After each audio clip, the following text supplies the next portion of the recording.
This story is about a hero who was playing a game and then fell into it in a strange way. Why me? And is this world real? Or just a game? And how do I return to my world again? But I must survive first. But this will not be easy in a hell like this. The guy, crossing his arms over his chest, asked people if they knew the place where they ended up, answering that his name was Carl and he was a mercenary. The man, lost in thought, said that his name was Riley. He was a carpenter from Adola and knew nothing about where they were. Frightened, almost crying, the guy closed his eyes and answered that his name was Grisha, and he had his own stall in Halcia, and he did not know how he ended up. A girl named Jenna looked away with incomprehension, answering that she lived deep in the forest, and as it turned out, she did not know here at all. With a confident face, one of the guys answered that his name was Han, and he was a farmer, and also added that he also did not remember anything. Throughout the territory, there were voices of people who talked to each other about how this was a dream and they did not remember or know anything. The three guys looked at each other with displeasure, listening to one answer that some magician teleported them here for his experiments. But Riley continued to think and answered that it was clear that they were all residents of Tanya, so they needed to continue comparing facts to understand at least something. A girl with joy in her eyes began to fly up to all the guys, asking what they were all doing and happily saying that the master had opened a rift in space and time, so everyone should prepare for battle. Two guys looked at the little fairy flying next to them with incomprehension. The man looked closely at the heroine, asking with surprise who she was and hearing in response from her that her name was Izel, and she was the guardian fairy of this place, so it was better not to argue with her if someone did not want to get hurt. Carl approached the fairy with displeasure, asking if she was the one who brought them here. But Izel did not want to explain anything. Starting to take out the sword, the hero was unhappy that she had kidnapped them and was not explaining anything, so he decided to make her talk. Izel sighed and looked down, asking Carl to stop doing stupid things if he wanted to live. Gritting his teeth and revealing his strength, the guy held the sword with displeasure, shouting that he was too impudent for such a small fry. Izel began to smile, asking the hero if this was his courage or stupidity. Carl, running toward the fairy, decided to teach her manners. Looking ahead in surprise, the hero froze in a daze. Carl's head lay on the ground in blood, separate from his body. The system window showed that the guy was overexcited and committed suicide. Deepal looked at the hero in fear, listening to what the fairy answered, that she warned. The man opened his mouth wide in fear, hearing that Izel answered her to listen. With wild eyes, the fairy looked at all the guys, answering that they should not try to raise a hand against her, since they would end up the same way, and for her it was just self-defense. Standing on the territory, all the people ran in panic and did not believe that the hero was now dead. Izel looked away in surprise, seeing a system window in front of her, which said that the group was formed and now it was necessary to transfer the heroes to free slots. Looking up, the fairy understood with pleasure that the master decided to start. Looking around at all the people, Izel asked everyone to get ready. Being near the door, the fairy loudly shouted for the rift to open. The door began to slowly open. A portal appeared. Deepal looked at this in fear, not knowing what to do. With pleasure and a smile on her face, Izel pointed her finger at the portal, answering the people to go so that they would not repeat the fate of this mercenary. Someone stood next to the fairy, starting to call her. Han answered Izel with displeasure to ask the master to give them weapons so that they could climb to the top of the tower, since they are 1-star and they do not even have anything basic. Jenna looked at the guy with incomprehension, wondering what he was talking about and what tower he was talking about. Izel thoughtfully looked at Carl's dead body, realizing that Han was right after all. Starting to write something on the keyboard, the fairy asked the master if it was possible to give the heroes equipment. Riley looked at the guy with fear and surprise, asking him if he knew anything about this place. Han calmly answered that he had not been here for a very long time. Everyone looked at the system windows, which said that everyone was given a sword and a bow. Looking closely at Han, Jenna began to understand that she needed to prepare very well. Pointing to the house, the hero shouted for everyone to go to the arsenal and take weapons, since they would soon begin. All the people looked after Han, asking what kind of battle it would be and what beginning everyone was talking about. Panic began in the area. Everyone was shouting that they could not fight anyone. There were many weapons in the arsenal. people began to take different equipment. A few seconds later, everyone came out of the arsenal with a full set. Izel, with a smile on her face, was next to the portal and pointing her finger at it, shouting for the group to go forward. Someone's hand touched the portal. The heroes, afraid to go there, looked at it in surprise and heard the fairy shouting at them to go faster. Jenna looked in surprise as Han took a weak shield, deciding to team up with the guy. Approaching the hero, the girl looked at the guy, starting to ask him if he knew what was behind those gates and why they all needed weapons. Han sighed in displeasure and looked at the floor, saying that it was too many questions. But they were all going to the arena to kill enemies, and the rest was not up to them. The heroes began to look at the system window, which said that one woman had already left their world. A few seconds later, the system window showed that almost everyone in the group of people had died. Han looked at this, answering that he did not expect anything else from one's stars. Izel looked at the message with displeasure, which said that one group had been destroyed. Han was surprised that it happened so quickly. Starting to get angry, the fairy heard the master asking the remaining heroes to move to free slots. Han understood that it was their turn, and the girl meanwhile was thinking why no one had returned from the portal. One of the men approached Izel in fear, asking him to feel sorry for him, since arthritis had broken out. Jenna noticed how calm Han was. Taking the man by the clothes, the heroine shouted that they needed to go and unite in order to survive. As they went into the portal, the guys heard the fairy shouting to everyone that they could handle it. Their feet were standing on the new ground. Jenna and the others looked around in surprise. Starting to look around, a group of people wondered where they were. There was something written on the wall at the top of the building. The door showed that this was the first floor of the main dungeon. Han looked ahead confidently, seeing that the system window said that the gate was opening and they needed to get ready. So he began to shout to the guys not to panic. The light became brighter, transferring the guys to a new world. Grass, a calm, peaceful sky. A group of people looked around in fear, seeing that they were in a field. The heroes asked with confusion where they were. Goblins began to run at the guys. Their levels were at the top, and the system window showed that the guys needed to destroy their enemies. Looking closely at the monsters, Han shouted for all the guys to gather, because if they do not fight, they will die. Seeing how the heroes ran back in fear, the guy did not know what to say to this. Jenna screamed loudly, and looking to the side asked where the old man went. The system window showed that Jenna was experiencing fear, so all the characteristics were reduced by 30%. The man continued to run quickly, loudly screaming that 3 guys began to quickly run back. The system window showed that the heroes were experiencing fear, so all the characteristics were reduced by 30%. Jenna looked away in fear, seeing how the guys crashed into the wall. With incomprehension, the heroes saw how they were standing near the wall, and they could not get out of this place. The man, knocking on the shield, discontentedly asked to let him out. Looking back, Han mockingly called everyone pathetic cowards. Jenna looked at the guy in fear, starting to confidently look at Han. The girl asked him if they would be able to get out if they killed all these goblins. Looking forward, Han began to tell the girl that he would go into close combat, and she would shoot back. Looking at the hero, Jenna asked what would happen to the rest of the group.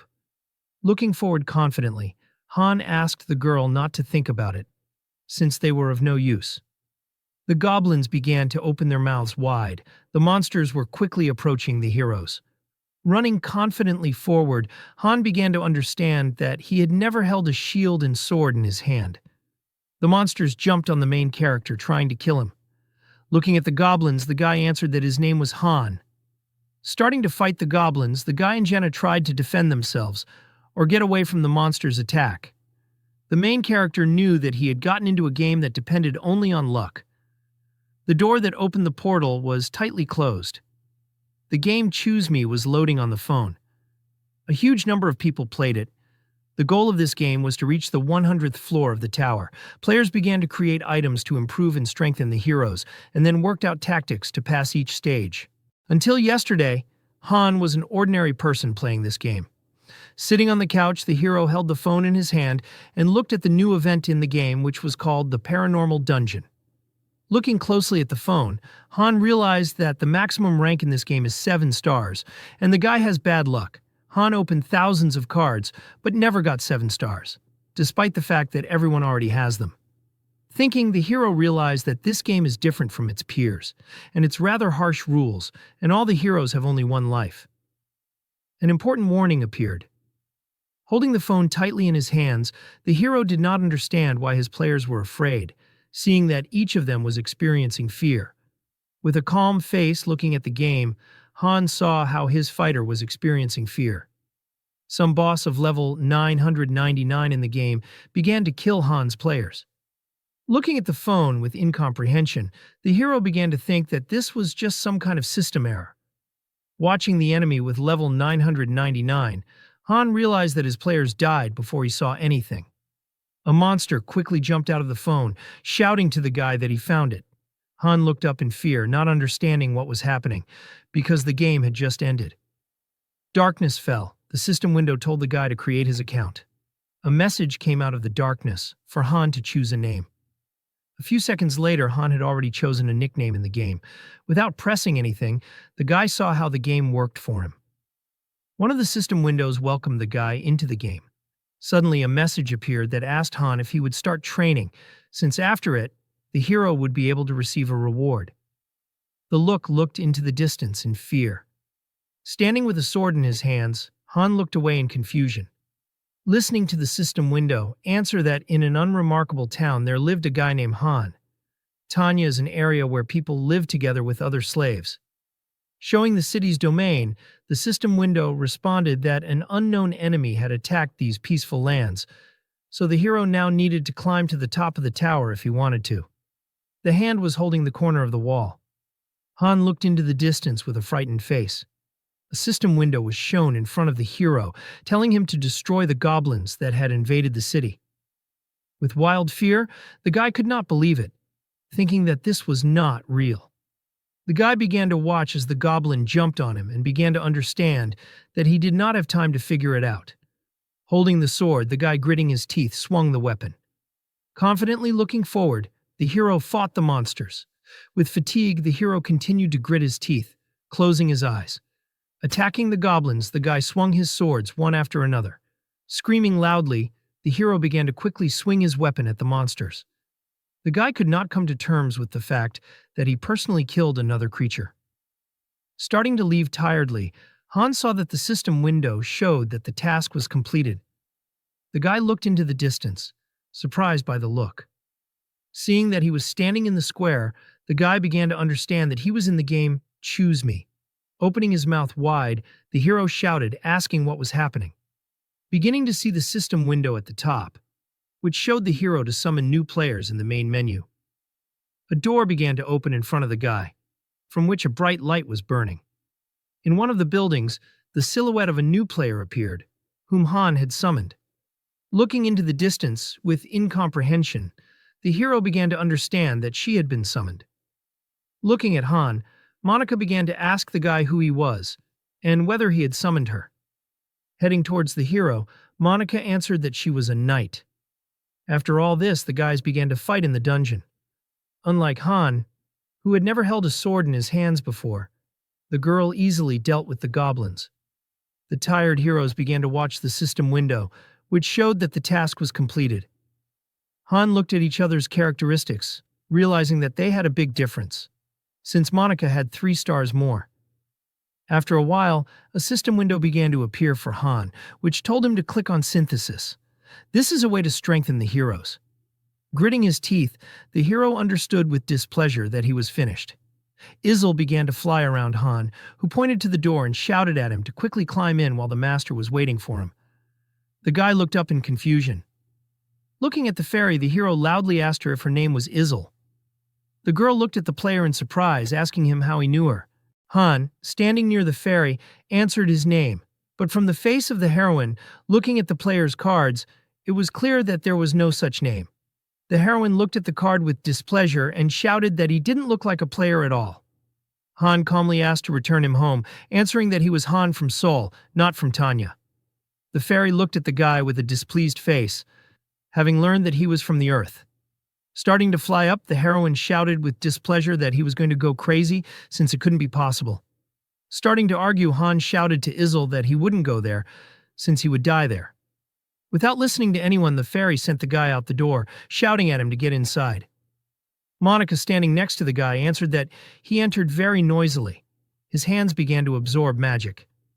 Han, looking at his body with fear, answered that it all began. Synthesis is when one of the heroes rushes as a sacrifice to strengthen the other. One of the heroes is absorbed by the other. Looking away with displeasure, the hero understood that Monica had 4 stars, and he had 1, so no normal player would sacrifice the heroine for him. The knight stood quietly to the side, closing her eyes and lowering her head.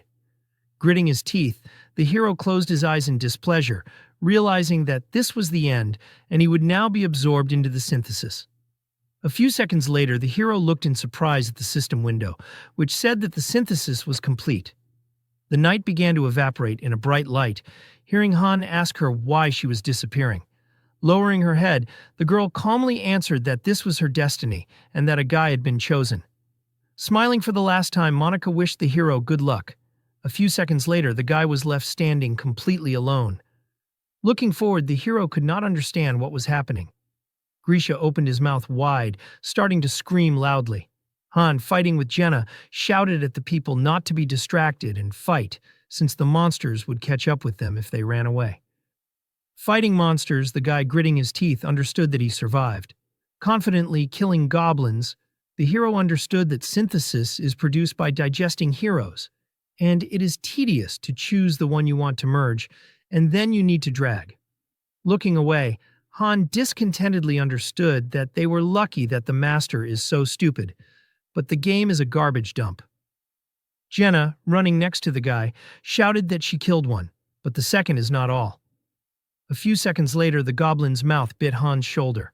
With a dissatisfied face, the hero looked away, and gritting his teeth, understood that he did not know how he ended up inside this game, but one thing was clear for sure, that Han was summoned by a 1-star hero. The shield with all its strength began to pass over the goblin. Remembering the monster, the hero understood that this monster of level 999 looked into his eyes and laughed. Killing monsters, the hero understood that it could not be a coincidence, and that monster transferred him to this place. Seeing the monster in front of him, the guy began to understand that he messed with the wrong person. Jenna ran to the wounded guy sitting in fear. Despite the girl, the guy answered that it would heal when they returned. Sitting on the field and holding the wound with his hand, the hero knew that players almost do not directly control the fight, because the combat AI automatically conducts battles. And even so, the game gained 1 million downloads for one simple reason. Seeing the eye in the sky, Han understood that in this game, there is an opportunity to observe this world like a god. Laughing, the guy looked up and asked the sky if he was having fun there. Starting to slowly get up, Han realized that he himself was exactly the same player, where he controlled the creation of items, tactics, pumping heroes. Looking to the side, the guy understood that the master should see how he gets to the end. The system window showed that this floor had been completed. After a while, the rewards for this battle appeared. The card showed the most valuable player, Han. A huge number of people were drawn on the card, and next to them was the inscription that they all died in battle. Han and Jen's card was still burning, which meant that they were alive. Starting to train, the guy knew that he had come to terms with what was happening. Since whining is for losers, and he should not give up. Developing his running, the hero understood that this is the world of the game, and he ended up in it as a 1-star hero. Shouting loudly to the side, Han knew that there are only 2 types of death here. In battle or during synthesis, 1-stars have no chance and are useless. Continuing to run, the hero knew that weak characteristics and slow pumping are of no use to anyone, and such people will simply be wasted. Gritting his teeth, Han looked into the distance, thinking that he had to become stronger in order to survive and take revenge, and then return home. As he continued running, Han realized that he didn't know how things would play out, but if he didn't adapt, he was finished and would be eaten if no one accepted the rules of the game. As he pumped up his body, the guy realized that he had to strengthen not only his physical fitness, but also his spirit, since his chances of survival would be reduced if he couldn't control his emotions. As he gained experience with the stuffed animals, Han realized that he was used to it, because he grew up without anyone to take care of him. Despite his fatigue, the guy started doing push-ups. Watching the guy, Jenna asked him with confusion what he was doing. Seeing how rudely Han answered her, the girl said that she was just looking for him. A few seconds later, Jenna looked at him silently. Starting to pick up the bow, the heroine answered the guy that she had been thinking all night about what to do next. Shooting a bow, Jenna said that her father was a hunter and taught her archery. Swinging arrows, the heroine replied that she did not think that anything would change if she just sat and cried. The arrow confidently pierced the scarecrow's head. Wiping his face, Han asked the girl how good she was with a bow. His gaze looked askance at the heroine. Looking at how the heroine shot a bow, Han understood that she had received 4 points in characteristics yesterday. And despite the fact that she was weaker than him in this, she had skill, so Jenna had no problems killing goblins in her first battle. Looking at the heroine, the guy understood that she quickly recovered from the death of others, and at the same time knew how to set clear goals, so he agreed to help her. The hand was extended. Jenna, with a smile on her face, extended her hand to the guy, answering that her father said that having connections is a very important part of life. In this case, he was right. The hero looked at his hand out of the corner of his eye. Having extended his hand to the girl in exchange, the system window responded that the two heroes had received a relationship bonus. Suddenly, the hero began to look around, loudly calling Izel. Having flown in displeasure, the fairy shouted that she was busy. Looking angrily at the guy, Izel answered that she would not answer the guy's questions, and if he needed something, he had to go up to the tower. With surprise, the heroine heard Han asking her about the fact that only he could see pop-up windows. Looking away, the heroine waved off the question, answering that she did not understand what you were talking about. Han looked at the fairy and said that she was level 257. Looking askance at Izel, the guy began to understand that everything was clear from her reaction, and that only he could see the system messages addressed to the master. With interest, the hero began to ask Izel what would happen if the master quit the game. Thinking, Han began to understand that the synthesis of him and Monica was a pretty serious mistake, since he drained a 4-star player and wasted such a successful character by clicking on him. The hero knew that the account had a strong attachment to the phone, and it would not be possible to start over, and also the last time the master entered the game, only a week later. With interest, the hero approached the fairy closer, asking her if the flow of time here differs from the earthly one. But Izel said discontentedly that she would no longer answer anything. With a smile on his face, the hero looked at Izel, realizing that the flow of time here is different. Looking at the dissatisfied Izel, the hero understood that she could not do anything to him, since interference is allowed only when subordinating to the master or for self-defense. So in this way, he will be able to learn most of the rules of this world, or Han will end. The main character, standing next to Jenna, began to answer that they need to go through 100 floors of the tower. Looking at the girl, the guy waved his hands, answering that the creature called the Master gives them orders through Izel, and they must carry out these tasks. But with all this, they will be able to get out if they reach the top, so they need to train a lot to become much stronger. Approaching the guy, the heroine asked about the fact that they will be only 2, to which Han replied that the master can call other heroes, so they are unlikely to be alone. Han knew that now every decision must be made carefully. Standing in the square, the guy understood that their lives still remain in the hands of the master. After a whole day of training on such a huge territory, the guy learned another interesting ability of this world. Being in the house, Han understood that all the essentials and food are updated every day, and you can also get other things. And for this, it is enough to invent it, and it will appear by the fireplace or in the closet. But with all this, with game items, weapons, or money, this will not work. As he continued to train and gain experience, Han realized that the results of training were also different, as he was now learning mechanics that he had no idea about when he played himself. For example, among the 1-stars, there were more talented ones. Looking away, the guy realized that their trait was hard work, and despite the fact that training did not raise the characteristics or level, they helped to receive and develop new skills. Seeing battles, the master would sort the heroes by 3 criteria. The first was fortitude. since the master did not need heroes who tended to panic on the battlefield. Remembering Monica, the second criterion was skills, since high-ranking heroes were already summoned with skills, and 1 stars required hard work to reveal them. Continuing to run, Han realized that the third criterion would be physical training, which was the last point that the guy was working on. On the third day of training, the master entered the game. Looking into the distance, Han answered Jenna, who was walking towards him. To get ready, since the master was already here, the hero understood that he had received 2 skills, and for now, this was the maximum. Standing in the square, the guys saw a system window which said that the master was starting a call. Looking at this, Han understood that he was calling heroes, and there should be 5 people in the group, so 3 more would come. A few seconds later, 3 heroes appeared on the territory. Leaving for the arsenal, Jenna shouted at the guys to get ready for battle, since they would soon begin the battle. Izel, standing near the rift, began to shout for it to open. Han and Jenna confidently began to take weapons, since there was little time.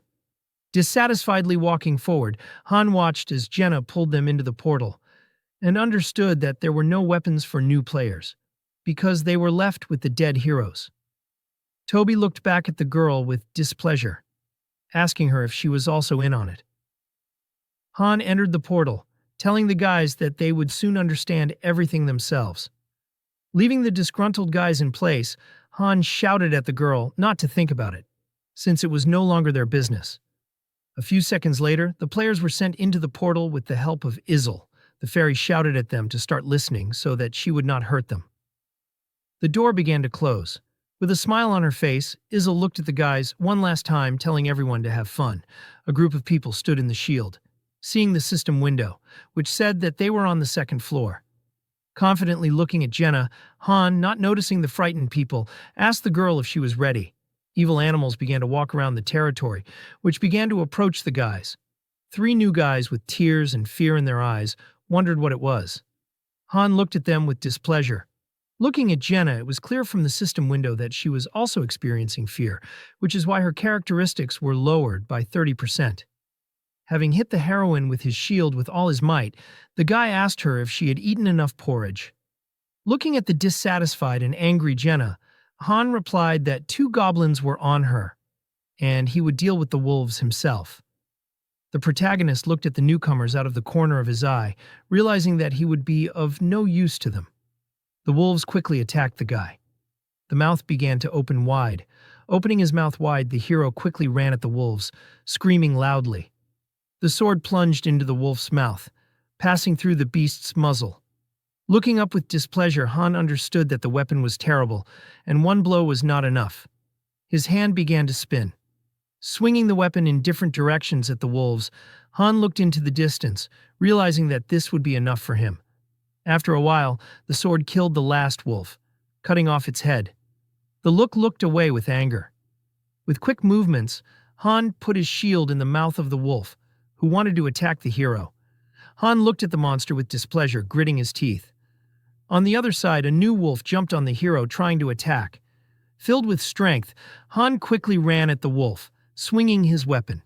With the help of a sword strike, blood began to flow all over the territory. The hero looked forward with displeasure, gritting his teeth. Looking into the distance, the hero asked about what was going on with the goblins. All the monsters had weapons. Approaching the goblins, the guy asked the girl in surprise how many times she shot them. The heroes looked tiredly at the monsters, realizing that they were all already dead. The heroes stood in a stream of power, seeing a system window above, which said that the floor was protected. Han and Jenna began to leave, and the 3 heroes calmly followed them. The ground began to shake. Jenna asked in fear what was happening, to which Han replied that they had captured the 2nd floor and were now going up to the 3rd. The hero watched the 3 players, realizing that the master would always rise. Looking into the distance, Han began to think about what would happen next and whether they would immediately clear the 3rd floor. Exhaling, Han noticed the system window, which showed that the master had left the game. Izel was pulling herself up, loudly shouting that she was very tired. Turning to the portal, Han began to understand that they were passing one floor per day, and if time was 3 times faster here, then the master would return in 3 days. Putting the shield in the arsenal, the hero began to understand that his intelligence had decreased by 1, but strength had increased by 2 points. Character had increased by 4, and the pumping speed had also improved. This meant that Han had become stronger. The hero, not noticing how the 3 guys were yelling at Jenna, thought that the master was in no hurry, because they would have had problems if they constantly went straight up. Looking at the players, the guy realized that 1-star heroes were ordinary people who had never been to war and had never fought. Remembering Carl, the hero understood why they were considered expendable. Starting to think about Monica and her battles, Han realized that high-ranking heroes do not hesitate in battle, unlike 1-star ones who panic. Looking at Jenna, the hero thought that Monica probably knew something. The heroine stood next to the guy, offering him to try to explain everything to the guys. Han looked at Jenna with displeasure, asking her why waste time on this. The heroine looked at the guys, realizing that if they explained everything, the heroes could understand everything and then become their allies. The main character watched the trio, answering that they would soon die, so he would see how everything goes further. Looking at the guys, the hero understood that they were simply synthesizing, so he began to answer them not to freeze. Since they would, the guy's gaze was carefully looking at the girl. As he left, Han answered Jenna that he was not going to waste his time on her. Toby grabbed the guy's clothes tightly. With quick movements, Han turned over and punched the hero in the face. Looking down at Toby, the guy answered that they were hiding behind their backs while they fought. Looking out of the corner of his eye at Jenna, Han asked the girl if she was happy now. The next day, the guys continued training. Starting to fight with the Scarecrow, Han understood that after physical training, weapons training began. It was difficult to call it any special training, since the hero simply waved a wooden sword, and Jenna shot a bow. The trio did not show up for training. They behaved as if they had found a way out of this place. Jenna confidently began to shoot a bow. The guy swung his sword with quick movements. Gritting his teeth, the hero began to look at his leg, which had an arrow in it. Frightened, Jenna ran up to the guy, asking if she was okay. The wound began to heal slowly, and the guy answered that this place was different from the real world, so everything was restored quickly. Continuing to fight, the hero shouted for everyone to start. Han understood that pain was not a problem for him because it meant that he was still alive. Arrows began to quickly pierce the shield. The system window showed that the master was back in the game. Izzle looked at all the guys, loudly shouting for them to gather in the square. Jenna looked ahead with confidence and began to warm up, answering that her hands were itchy after training. Han was surprised that the girl was getting used to the new world so quickly. The guys began to look at the fairy with displeasure, asking to return them home. The fairy began to slowly lose her temper, quickly throwing the heroes up. Izzle shouted at them that they were annoying her. Han and Jenna stood aside, watching the fairy deal with the 3 guys. The beaten heroes stood quietly, listening to Izzle shouting at them to go inside. The system window showed that the 3rd floor had begun. New monsters were already ready for battle. Taking a stance, Han confidently told the girl that their strength and skills had improved, and now they should act like in training. A few seconds later, the guy quickly ran at the goblins, slowly killing everyone. Standing together with the girl and looking at each other, the hero replied that it was very boring. Jenna began to look at the 3 with displeasure, answering that they were just standing again. Looking up, Han saw advice, which said to send the disobedient fighters for a new passage. Jenna looked at Han, realizing that it was too early for them to relax. The heroes appeared on the 1st floor again. Looking around, Jenna realized that everything was not so bad. Looking at the monsters, the guys realized that they did not change. Jenna held a bow with a smile on her face and killed the last monsters. Looking up, Han again saw that the master wanted to go through the 1st floor. The girl and the hero went through the floors one by one, killing all the monsters and receiving rewards for this. Barely standing on her feet, Jenna looked at the guy with displeasure, hoping that they would not be sent to fight again. After a while, the heroes came out of the rift. Jenna walked ahead with Han, answering that she was tired of protecting them. Han calmly walked forward, saying that the master did not want to mess with insects. In the middle, a building confidently stood. The doors opened and the system window responded that the synthesis process had been launched. The three heroes looked at this with incomprehension, wondering what it was. Han looked at the guys, seeing that the system window asked the master to drag the heroes to sacrifice some. Watching the players, Han realized that they never took advantage of the chance. The map showed all the places of the game where the players were at different times of the day. Open gates appear in front of us. The protagonist, looking menacingly ahead, thinks that they had a chance, maybe even more than one. Imagining the game in his head, he continues to think that although most of the little things are not shown on the screen, the master still has a general understanding of what is happening in the game. He knows about the achievements of the heroes, sees who is fighting, who is just standing aside. Stretching out her hand, she said that now let them go to the synthesis room, to which Han replied that everything is fine, nothing will happen to her. The man behind him, stretching out his hand, asked what will happen if they go there, to which Han replied that he will get what he deserves. A second later, the man, opening his mouth wide, screamed that he was dragged here against his will. The protagonist, turning around, replied that no one cares about his opinion, and the fairy added that for the first time she agreed with his words. Looking at the frightened man, Han continued to say that he thought he would always hide behind others' backs. He doesn't know how to fight. But it was enough to at least try. The fairy added that everyone was already tired of messing with them, so let him climb inside. Suddenly, the gate slammed shut. A system message appeared about the start of synthesis. The man, opening his mouth in fear, screamed to be let out. How can they do this? Suddenly, the room was covered in blue fire. After a while, the girl with red hair came out of there. The synthesis was complete. Looking ahead, she asked what happened because that man just evaporated. The protagonist, looking at her, replied that they get rid of useless heroes here. Now it's his turn. Looking at the guys behind him, he asked interestingly, which of them will get to learn it? Then the fairy, stretching out her finger, shouted for them to go. The guy looked ahead in fear, turning pale. The protagonist stood in place, lowering his head.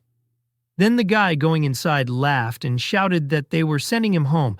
That's right, he will finally return. To which Han, lowering his head, replied that he can believe in what he wants. After a while, a system message appeared that the synthesis was complete, and the player evaporated in a bright light. The protagonist also completed the synthesis. He increased his level and received the skill of cold-bloodedness. Then, passing by the guy, he said that he was lucky. The girl turned around and asked that if the master decided that he no longer needed the heroes, he would simply disappear into this room. The protagonist asked what she was surprised about. She herself had complained that she was already tired of them. Her body shook, and she asked what if she would also become unnecessary. Turning around, Han answered that there was nothing to be done about it. With each floor, the monster and hero that the master summoned would become stronger. They would either die in battle or during synthesis. The girl, lowering her head, answered that she understood, and apparently Han knew about it from the very beginning. The protagonist, looking in her direction, answered that she should listen better to what her father told her.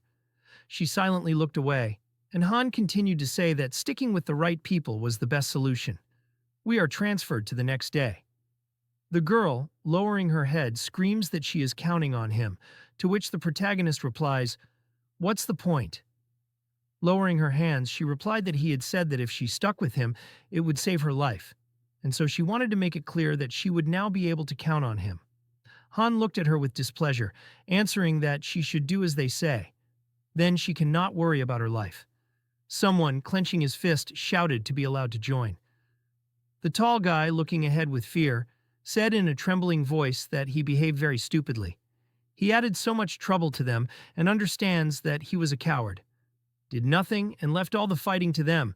Now he wants to change. Hearing this, the protagonist asked with displeasure why he should trust him, to which his interlocutor, lowering his head, answered that he can kneel if he is forgiven. And the girl replied that it seems he realized his situation. The protagonist grabbed a stick, asked that he had ever fought monsters. At first he did not know how to do anything at all, after which he threw his comrade's wooden sword, and he replied that he fights so well. Han said that he is just trying to survive. Looking at his subordinate, he added that he should take the spear. He was not sure, but he heard that for a beginner it was the easiest weapon to master. He would work with it. He just knew the strategy of medium and long-range combat. The girl smiled, folded her hands, and said that she knew the close sword, medium spear, long bow. Now they would have all positions covered. Taking the sword in his hands, he replied that for 3 members without preparation, this would be the best combination. Frowning, he continued to say that what was he waiting for? Let him prepare for battle. The guy looking ahead in fear replied that first, shouldn't he be taught at least something?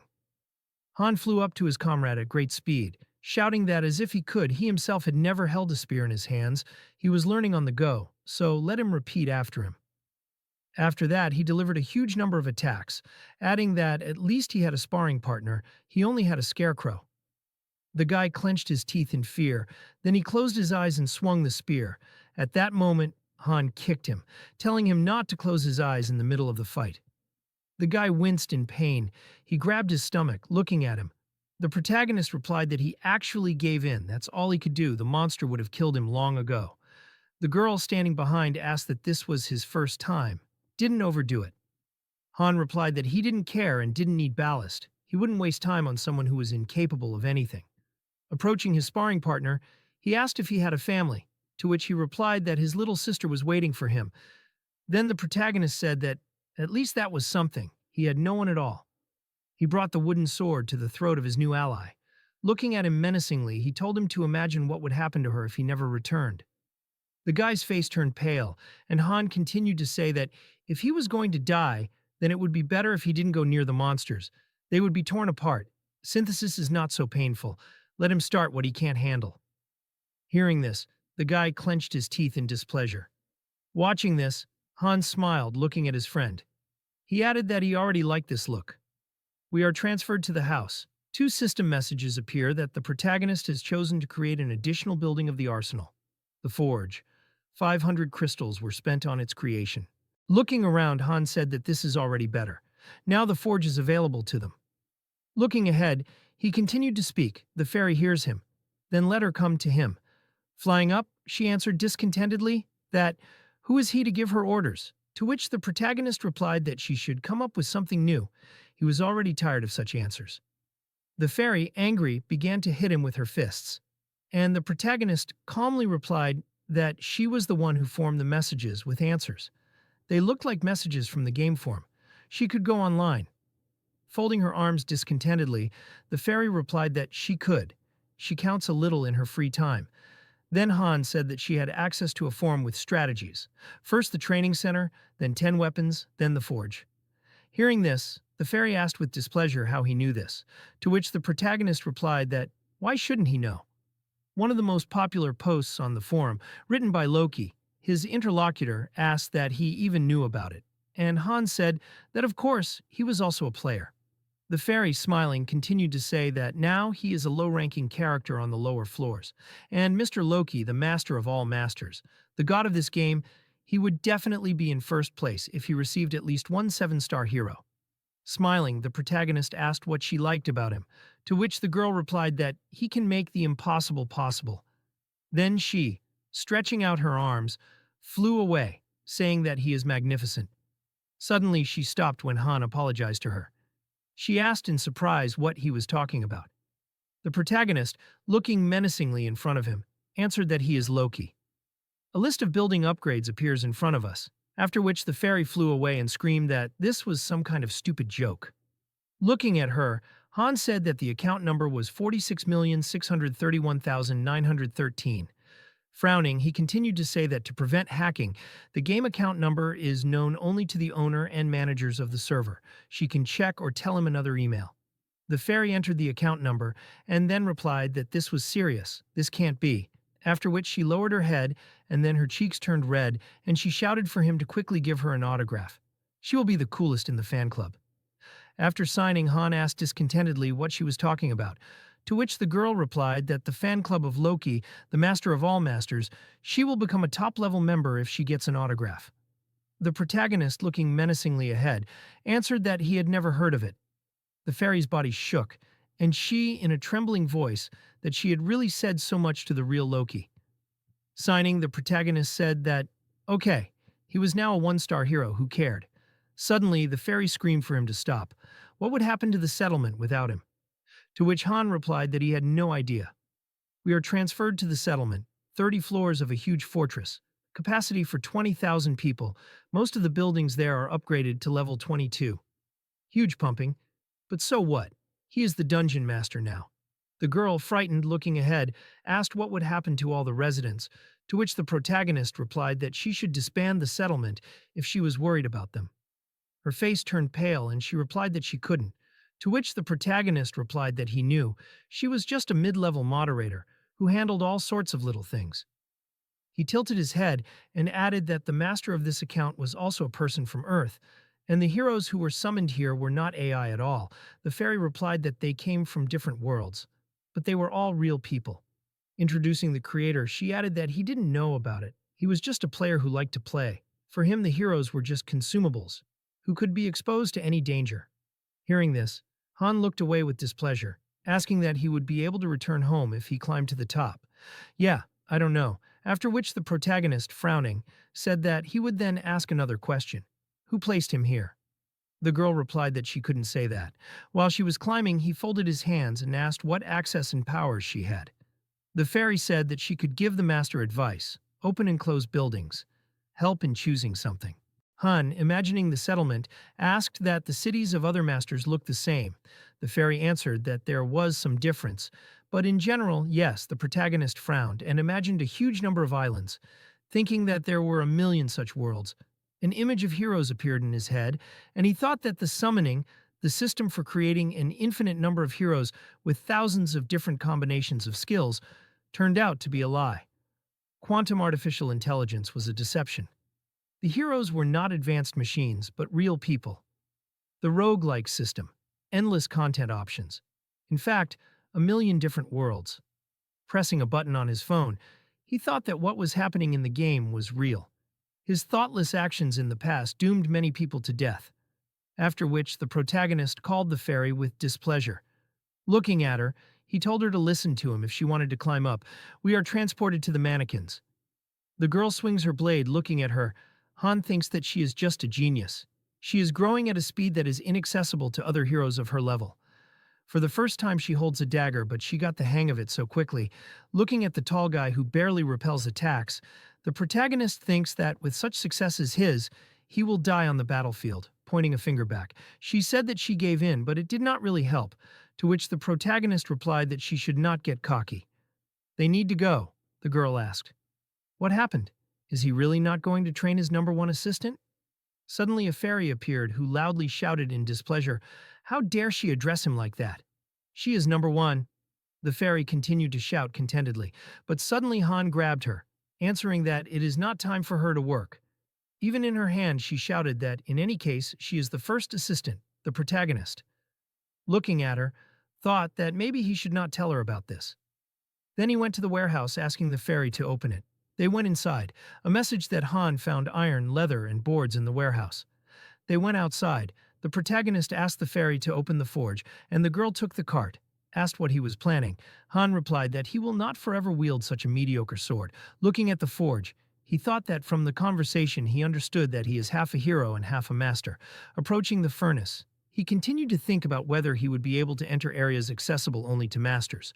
A fairy flew up, asking what he would create, a leviathan or a brunette, to which the protagonist replied that in such a place, a system message appeared that there was no building upgrade.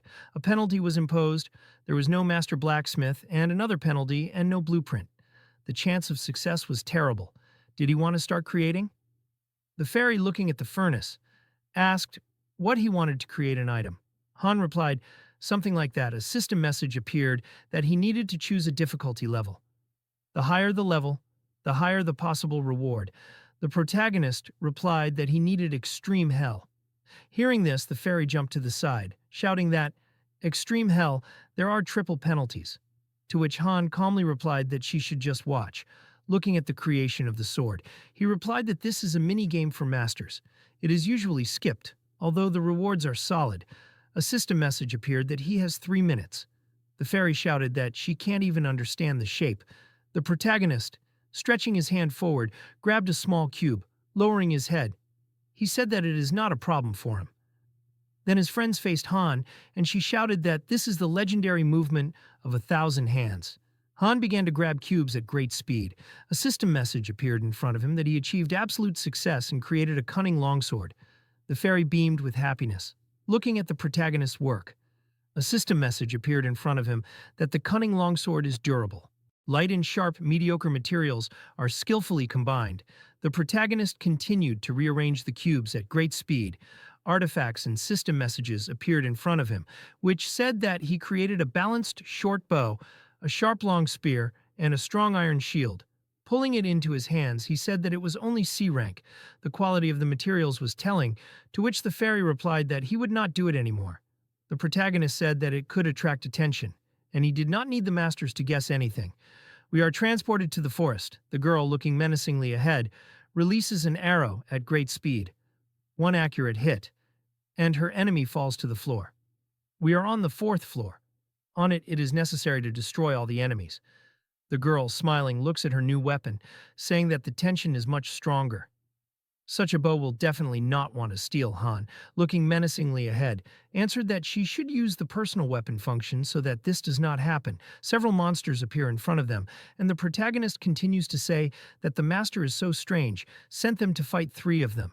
They need to deal with the harpies. The heroes lined up. The guy began to wave his spear to destroy the enemy. Han, gritting his teeth, blocked the monster's attack. A system message appeared in front of him that his ally was experiencing fear, and all stats were reduced by 30%, after which he said that he was too chaotic.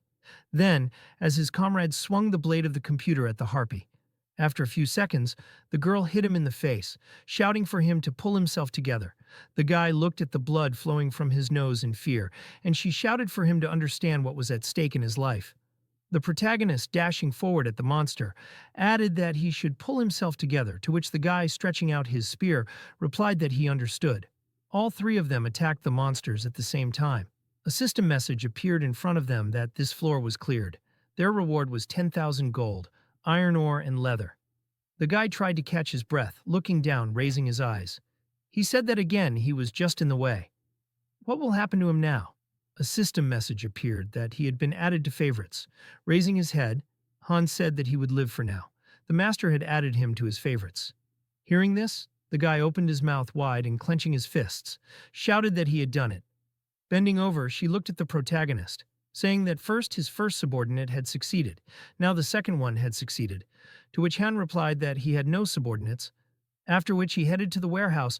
Looking down, he thought that his first subordinate would most likely be his old girlfriend. Several cards were in his head, and he thought that a group of 5 people, 6-star heroes of the 99th level, each with their own divine and other powerful skills, maybe he could still meet them, remembering his city. He continued to think that this isn't a FK game. The Vice Master will cope with the management quite well, especially since she is insured. They are both so smart that even he sometimes wonders if this is really AI. A tower appeared in his head, and he continued to think that now he realized that these were real people. We are transferred to the tower. The girl, looking at her friend, asks if she is really leaving. Answers something that now every minute is important. The girl in white clothes answers that she cannot help in any way, and leaves the research to her. After a few seconds of silence, looking at her leaving friend, she adds that she hopes that she will be able to find the master. A system message appeared in front of the house that his living area was upgraded to level 2, and the limit of heroes of the settlement increased. A new interior appeared inside, and a system message appeared that the dining room of the living area was completed. The heroes will be able to receive higher quality dishes. We are transferred to the training ground. The system message informs that the training area has been upgraded to the 2nd level. The effectiveness of training has been increased. Then we appear near a small building. The message says that 3 structures of the arsenal, a forge, a carpenter's workshop, and a metalworking workshop have formed a common building, an equipment workshop. The territory of the settlement began to increase to the 2nd level. The girl watched this in surprise, opening her mouth.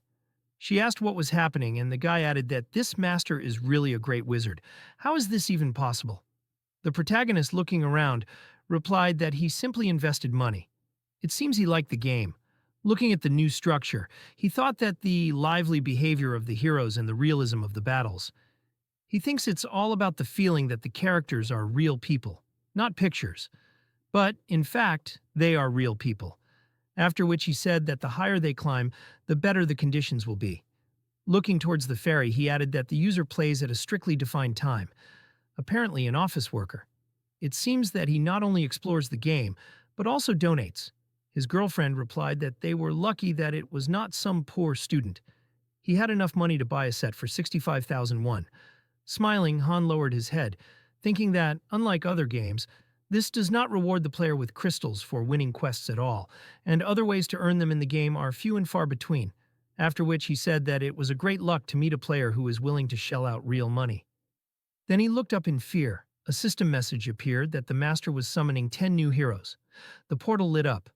The guy turned around and asked if this was really a summoning, to which the protagonist replied that the renovation was finished. It was time to celebrate the housewarming.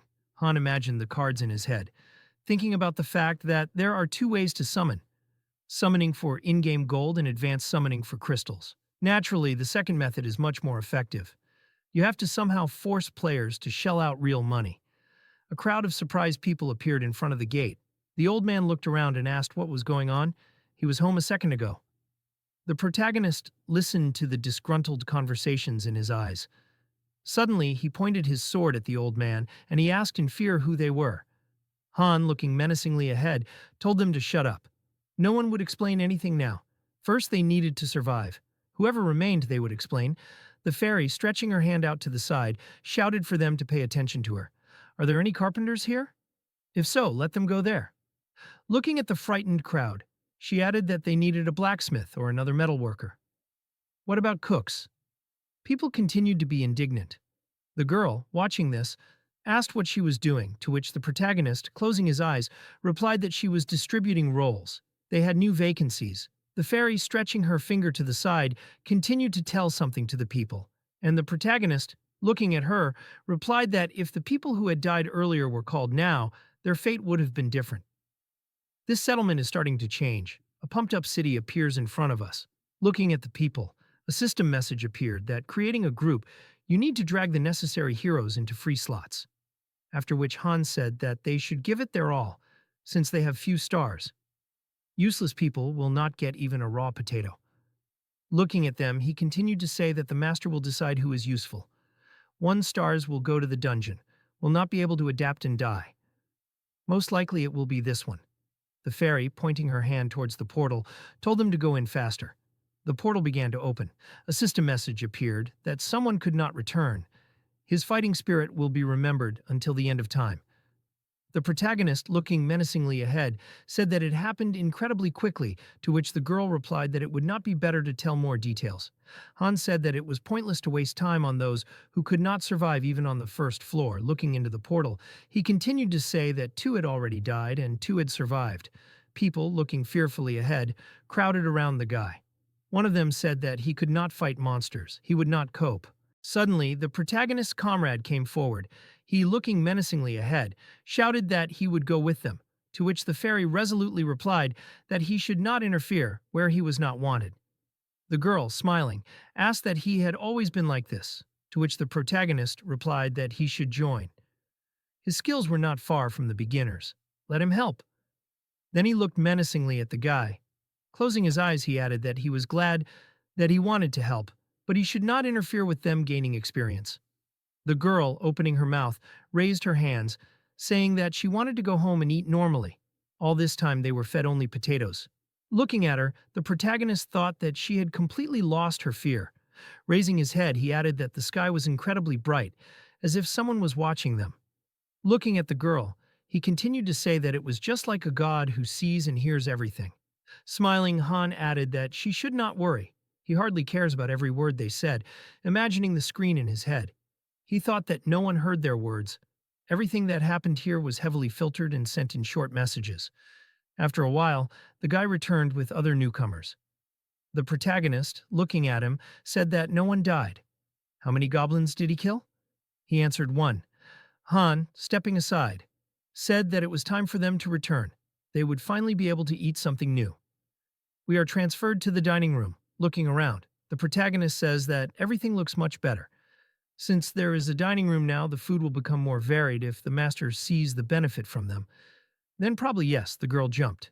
Her cheeks turned red, and she shouted that this is excellent. She wants the best lamb steak. And the guy, coming closer, added that he would agree to turkey too. Han, looking at them, asked why they were even listening to him. A plate of potatoes appeared in front of them.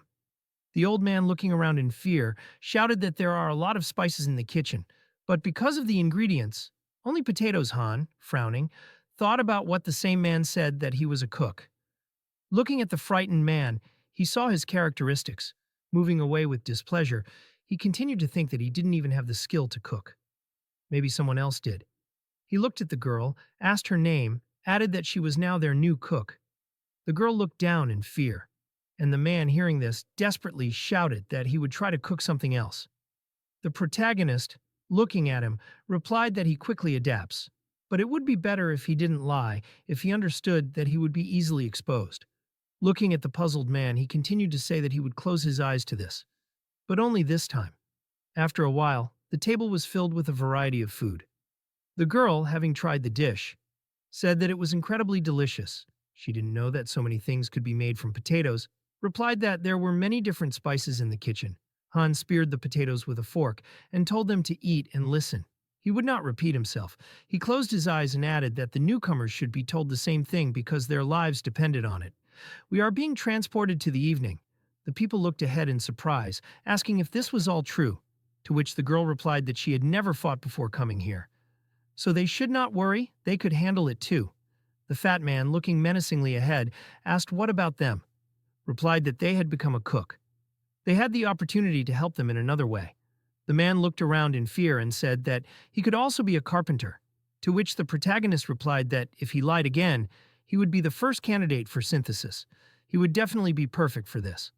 Looking at everyone at the table, he continued to say that the professions in the settlement were much safer, but they should not relax. The amount of space was limited. If a character with better skills than theirs appeared, they would be removed from their position and sent into battle. The protagonist imagined the settlement in his head. They moved to the next day. The quiet life is over. Going outside, Han menacingly asks that only 3. He looked at the guys standing in front of him. The girl said that it seems that the rest were scared and looking for a place to hide, to which the protagonist replied that he was just tired of the usual sparring. You need to try something new. He began to fight with newcomers, winning without any problems, thinking that their difference in 7 to 8 points of characteristics is like between a child and an adult on Earth. Such a sharp increase in strength would be simply impossible. Looking at the girl who fired an arrow with great speed, he thought that the basics of archery had already reached the 5th level, mastery of a dagger. The second, Han looked at his comrade, who pulled out a spear forward.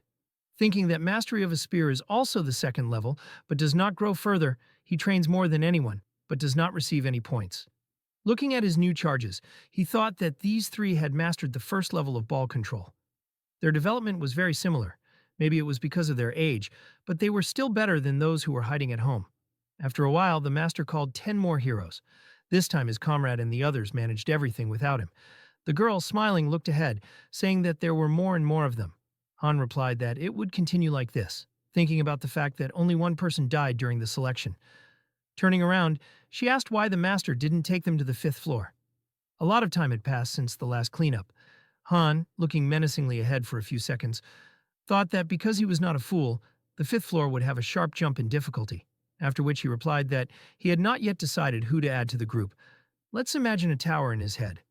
He continued to think that every 5th floor the difficulty increases sharply, something like a boss level. In such places, even he cannot be sure that he will survive. Imagine a storm over the city. He thought that despite the selection, training, and so on, many will die, and how much the difficulty will increase. His girlfriend does not know better. Cards of combat heroes appeared in front of us. They all had 1 star, then cards of support heroes. We are transferred to the 4th floor. The heroes lined up in formation looking at them. The protagonist says that now they are just shields. There's no need to rush in to attack themselves. For this, they have a spear and a bow behind their backs. Then with shouts, they rushed into battle. The guy blocked the attack of the harpy. Someone shouted that weaklings have their own path to victory. Then another knight was able to parry the attack of the monster. A shout, for this they need teamwork. The spearman began to go around the side. He made a quick lunge, hitting his opponent. Someone shouted that instead of personal dominance, they should use a combination of everyone's strength. Looking at them, Han thought that he was not going to participate in the fight. He could clear this floor alone, but then they would not gain experience in teamwork. A system message appeared that this was already the beginning, and they received a reward of 2,000 gold, iron ore, and leather. The guys shook hands with a smile on their faces. Looking at them, the protagonist thought that he did not know what they would have to do on the fifth floor. And among all the options, there was a task that he could not complete alone. The guy hugged his comrades, smiling, asking what they thought about it. The girl, looking at them, said that they tried well, to which the protagonist replied that he agreed. We are transferred to the armory. The master began to log into the game, less often. From the second pack of 10 heroes, he pulled out a blacksmith, a tanner, and a carpenter. They began to work hard in the workshop to create equipment, mainly swords and shields of rank E. They were given to beginners, which significantly increased survivability, and the main group received high-ranking equipment. Looking at the player's map, Han thought that 3 useless heroes were sent for synthesis. They never came to training, and said that they would run away at the first opportunity. Among them was a man who lied about his ability to cook.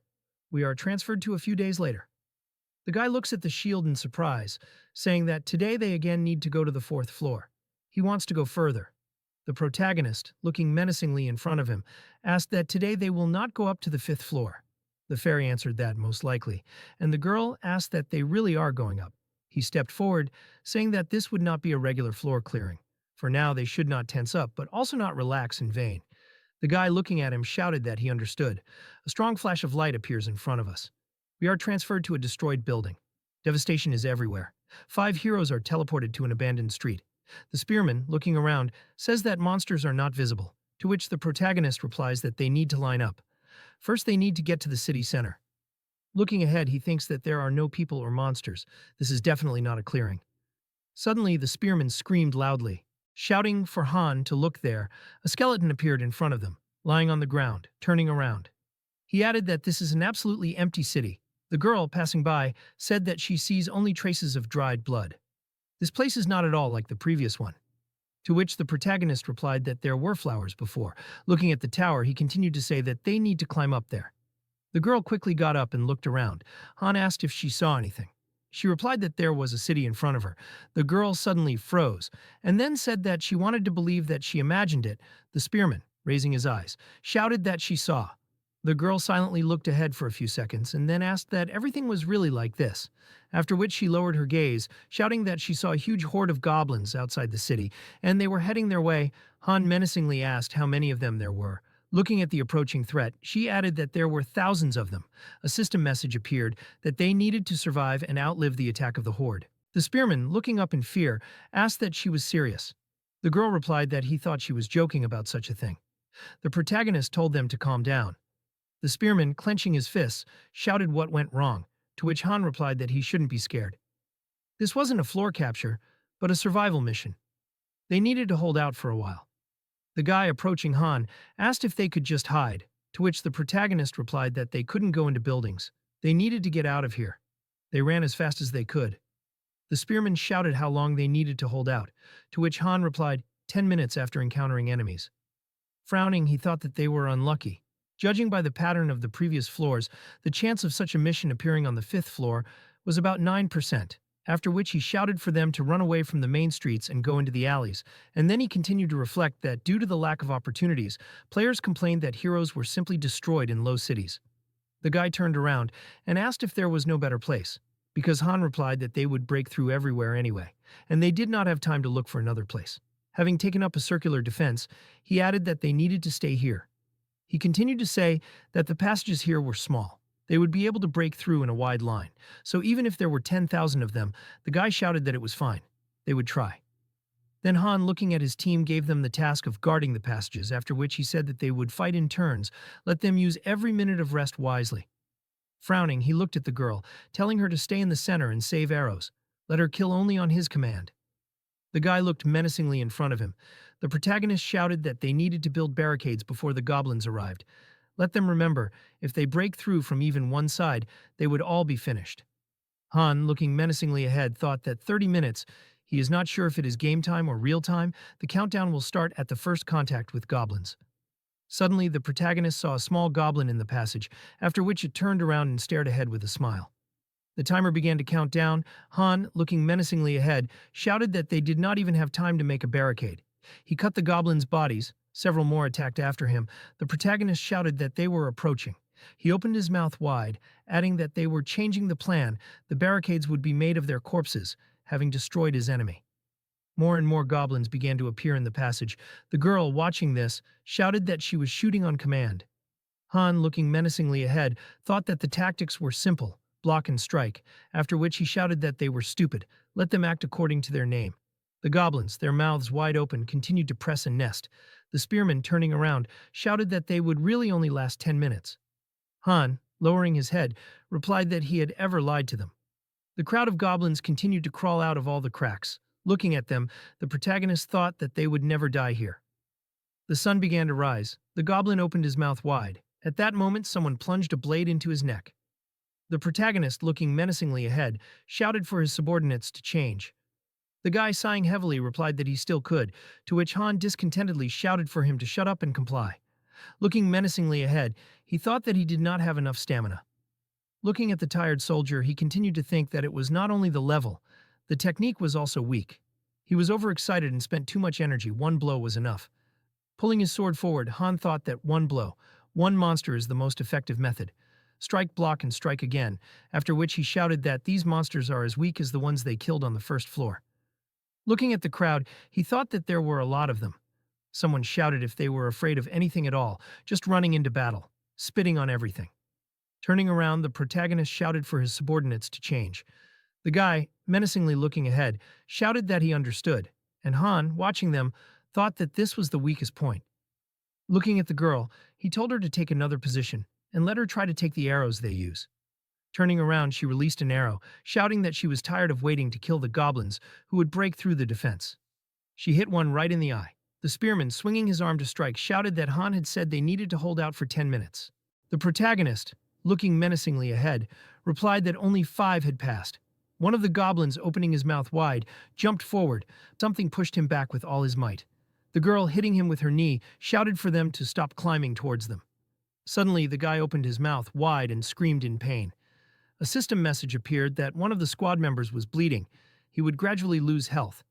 Seeing this, Han, frowning in displeasure, shouted for him to be replaced, for him to forget about him and take a position, for him to stop the goblins. The guy wanted to object, but Han, turning around menacingly, shouted at him to stop wailing. He would be restored when he returned. The soldier was sitting on the floor. His body was shaking. A system message appeared that he was experiencing fear. All characteristics were reduced by 30%. The protagonist chopped the goblin with all his might, after which he kicked one of them. He shouted at the iron-wounded soldier to pull himself together, and either he wanted everyone here to die, to which he apologized. After which Han asked the girl to stop his bleeding. She, having lowered herself, began to tie bandages, and the protagonist shouted that if he did not start fighting, his friend would be killed. Suddenly, one of the goblins was able to attack Han from behind, but, turning around, he managed to react and kill him. Having pushed one of them on the head with his foot, he shouted for them to get out of here. The goblins continued to attack in a huge crowd. The guy opened his mouth, shouting that his sword was dull. His comrade, gritting his teeth, stood up, grabbed the sword, saying that he could fight. The guy, looking at his flooded sword, was confused, to which Han shouted that he should live and fix it. Cutting through the monsters, he thought that this was expected. They were better than F rank.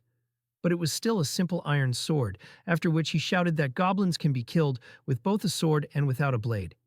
Hitting one of them on the head with his shield with all his might, he added that if the sword is no longer there, let them use shields. He then turned to the spearman, shouting for him to switch, to which he turned around and replied that he still could. The girl, cutting through the monsters, replied that he should rest while he could and not be stubborn. Han, frowning, shouted that there were 3 minutes left, to hold out for only 3 minutes, after which he thought about why half an hour lasted so long. Then the protagonist ordered the spearman to step forward. The girl looked ahead in fear, and he replied that she should not worry. 10 seconds was enough, after which he ordered them to switch. Looking towards the girl, he added that she should help them with arrows. Then he looked at her quiver, seeing 4 arrows. Frowning, he thought that there were very few left, and then shouted that she could not save, and anyway it was the end if they broke through. Pulling the bowstring, the girl replied that she understood everything. She shot 2 arrows at one goblin. Suddenly, one of them opened his eyes wide. He grabbed a stick, breaking through the defense. The soldier, sitting on the ground, was barely breathing. Suddenly, one of the goblins was able to break through and stab him in the stomach. Blood gushed from his mouth. The girl shot the goblin. Then she looked at the wounded soldier. He was lying on the floor, bleeding. A system message appeared that he was on the verge of death. His life was in danger. Seeing this, Han went crazy and rushed to attack. Looking at her wounded ally, Jenna was scared and did not understand what to do, and perhaps get him. But it was better not to do this. The boy fighting on the front lines, covering himself with his shield, asked Hyde if he could replace him for at least half a minute. At this time, a ferocious monster was heading towards him. He struck his weapon, which passed right next to the protagonist. Having deftly closed his hand with the body, he managed to block the enemy's weapon. After that, Han suddenly rushed into the attack, destroying the monsters in front. Approaching the soldier, the boy shouted at him to go to the left flank, and he himself was going to figure it out here, and he began to doubt and ask about Hyde, while he explained that he was resting and they needed to go. At that moment, a system notification window appeared, notifying that the wounded boy had returned to the arms of the Lord, and his fighting spirit would be remembered until the end of time.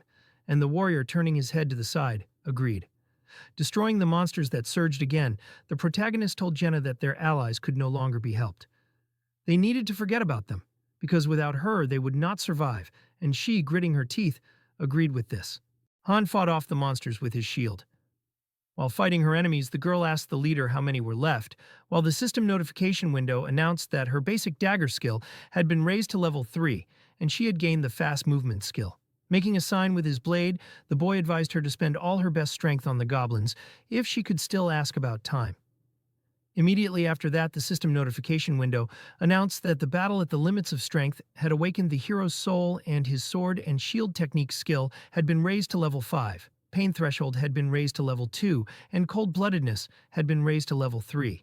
While the protagonist, who was fighting off a monster with his shield, did not understand why he needed it if they were all going to die there anyway. Suddenly, the warrior was wounded and screamed loudly in pain, while the system announced that he was bleeding out and would gradually lose health. Covering himself with a trembling hand from a crowd of crazy goblins, he asked Han to save him, because he did not want to die. With tears in his eyes and a huge fear inside, the adventurer shouted the boy's name once more. Hearing it, the boy gritted his teeth in displeasure and looked away. At the same time, the goblins began to advance on the defenseless boy, who continued to beg for help. Ignoring this, the protagonist headed in the other direction and told Jenna and Nate to follow him, while the frightened girl remembered her allies, and he declared that he would grieve for them when he got out of there. As the boys ran through an alley in a dilapidated city, the system notification window announced that their friend had returned to the arms of God, and his fighting spirit would be remembered until the end of time. Stopping in place and looking straight ahead, Jenna asked if they were going to die too, and her leader asked her not to talk nonsense. Sharply looking to the side, the protagonist told the girl to climb the wall behind her. Looking in that direction, she asked if he really wanted her to run away herself, and Han explained that they would go right after her. Seeing the angry goblins approaching them, he informed her of this, and explained that they would have to kill several at once. Swinging his blade, the boy added that one freak per blow was not enough. Immediately after that, the protagonist struck his sword directly at several opponents at once. A moment later, Jenna, who had climbed the wall, shouted to him that she was already at the top and asked them to climb. Hearing this, Han immediately jumped up and grabbed onto the roof of the building, telling his subordinate to climb up, while the girl asked him to grab her hand. Looking in their direction, Nate immediately agreed, after which he firmly grabbed his ally's hand. Suddenly, the warrior let out a loud cry of pain from a goblin who had plunged his sword into his leg. Jumping down and destroying the enemy, the boy asked Jenna not to let go. Then he abruptly looked away. Swinging his blade, the protagonist stated that there was no time and that he would have to chop off the leg. A moment later, his ally felt a sharp pain and screamed loudly, while the system notification window notified that he was bleeding and would gradually lose health. Helping his girlfriend, Han asked her to lift him up. The system notification window stated that he was on the verge of death and his life was in danger. Looking down, the guys noticed enraged monsters there and said that they were climbing over the heads of others, which was very clever and quite simple. With great fear on his face, looking down, the boy screamed that he needed to kill Nate with a spear, and Jenna immediately obeyed him. While fighting off the oncoming crowd of goblins, the protagonist added that they couldn't let him get up because they had nowhere else to run. Suddenly dropping the spear from her hands, the girl announced this and asked what to do next. and Han suggested kicking them with his feet. Looking at the monster's hands that were reaching straight towards them, she asked how much time was left and stated that there were too many of them, and they wouldn't last any longer. Immediately after that, the boy loudly shouted that there were only about 30 seconds left, and his ally noted that it was as if an hour had passed, while he added that he was serious, and there wasn't much time left. While fighting off the enraged goblins with his blade, the protagonist thought that this was true, and that he just needed to hold out until the system notification window showed a timer showing the remaining time. Suddenly, some monster sharply pointed its hand forward. Grabbing the protagonist's shield, he abruptly pulled it down. Without a second's hesitation, Han prepared to strike with his sword. At the same time, one of the opponents stabbed him in the stomach with his blade. The goblin looked straight ahead with a sly and smug grin. Seeing this, the boy gritted his teeth in displeasure. Holding his sword with a trembling hand, he called the goblin a bastard. At the same time, the monster pulled its knife out of his body, causing massive damage. Experiencing great pain, the protagonist could not hold back a scream. Barely keeping himself on his feet, Han received a system notification that he was bleeding out and would gradually lose health. At this time, Jenna was also getting injured, and the system notification window notified that she was bleeding out and would gradually lose health. Surrounded by the furious goblin's gaze, the boy kneeling thought that this was the end. He lowered his head, thinking that he would die here, on the 5th floor, on such a shallow one, and it was simply pointless. Plunging into the abyss of his fears, the protagonist did not understand why he had to go through all this torment at all, and he would not have to face such a thing on Earth. The only question that remained in his head was the misunderstanding of why him. Suddenly awakening his furious gaze, the protagonist asked the question again, why? Destroying the goblin with his sword, Han called them all fucking freaks. Activating the berserker mode, he asked that they really wanted to kill him. And this was only the 5th floor. With his blackened eye with a red pupil, he looked straight at the monsters heading towards him, and, moving the blade to the side, said that there was no reason. At this time, the maddened goblin rushed to attack. Using his blade, Han managed to defeat all the enemies who attacked him, and he declared that he would not die in such a place. A moment later, severed limbs of goblins were scattered around the area. With a maddened look, looking straight ahead, he asked them to attack, while the system notification was placed that the berserker skill was awakened. While the monsters looked at their opponent in fear, Jenna thought that it was difficult to even breathe. Watching everything that was happening, she noticed that every fiber of her body was screaming in pain. A moment later, the protagonist inhaled air into his mouth. Then, with great bloodlust, he asked that if they wanted to kill him, then they should try. Swinging his blade, he destroyed a goblin and declared that he would not lose. Then Han destroyed several more of his opponents. Rushing across the battlefield, the boy killed every monster he met. At some point, his blade split into several pieces. Seeing this, the goblins rejoiced, and the protagonist thought that even if he had to fight with his bare hands, after which he abruptly pushed off the ground. Heading forward with a look full of determination, he added that he would never stop. Han, looking furious, rushed straight at the crowd of opponents. At that moment, the timer stopped at 0. Immediately after that, all the goblins in front of the boy began to change color. He watched what was happening with a dumbfounded look. A huge crowd of monsters froze right in front of him. Jenna and the protagonist watched what was happening in surprise. At this time, Nate, lying nearby on the roof, was still alive. A moment later, a system notification window appeared, which notified that the floor was cleared, and the guys increased their levels. And Han became the most valuable, and as a reward they were given 5,000 gold, iron ore, leather, and boards. Then the system transferred them to another place and congratulated them on clearing the 5th floor, notifying them that daily dungeons were now available to them and told them to collect materials, improve their settlement, and heroes. Also, along with the guys, their remaining weapons were transferred to this room. After everything that happened, the girl fell to the ground in surprise, and the boy stood silently, in place, trying to comprehend everything he heard. He did not move at all and continued to breathe heavily. Among those who passed the 5th floor with them was also the wounded Nate. Without saying anything out loud, Jenna looked at him in surprise. After which, with a smile on her face, the girl suddenly burst into tears and began to laugh. At this time, the protagonist continued to stand in place and did not understand what had just happened. Suddenly, he was distracted by Jenna, sitting on the floor, who asked if he would give her his hand, because she did not have the strength to get up. Extending his hand to help, Han heard the question that they really survived, and confirmed it. Helping his ally up, he explained that this was a waiting room, and the floor was cleared, while she was interested in what would happen now on every floor, and he explained that this was just a special case. Picking up his broken blade from the floor, the boy explained that on such missions, the survival of the entire group depends on the actions of each participant, and if their other friends were a little stronger, then everything could have turned out differently. Approaching Jenna, the protagonist, concluded that for a well-coordinated group, such missions are usually not a problem.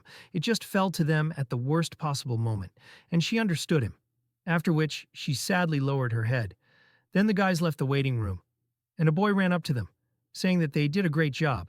With a smile on his face, he declared that Chloe had already prepared food for them, and asked where the others were, assuming that they were still inside, and Han answered that they were dead. Hearing this, he asked again, and the boy repeated once again that they were all dead.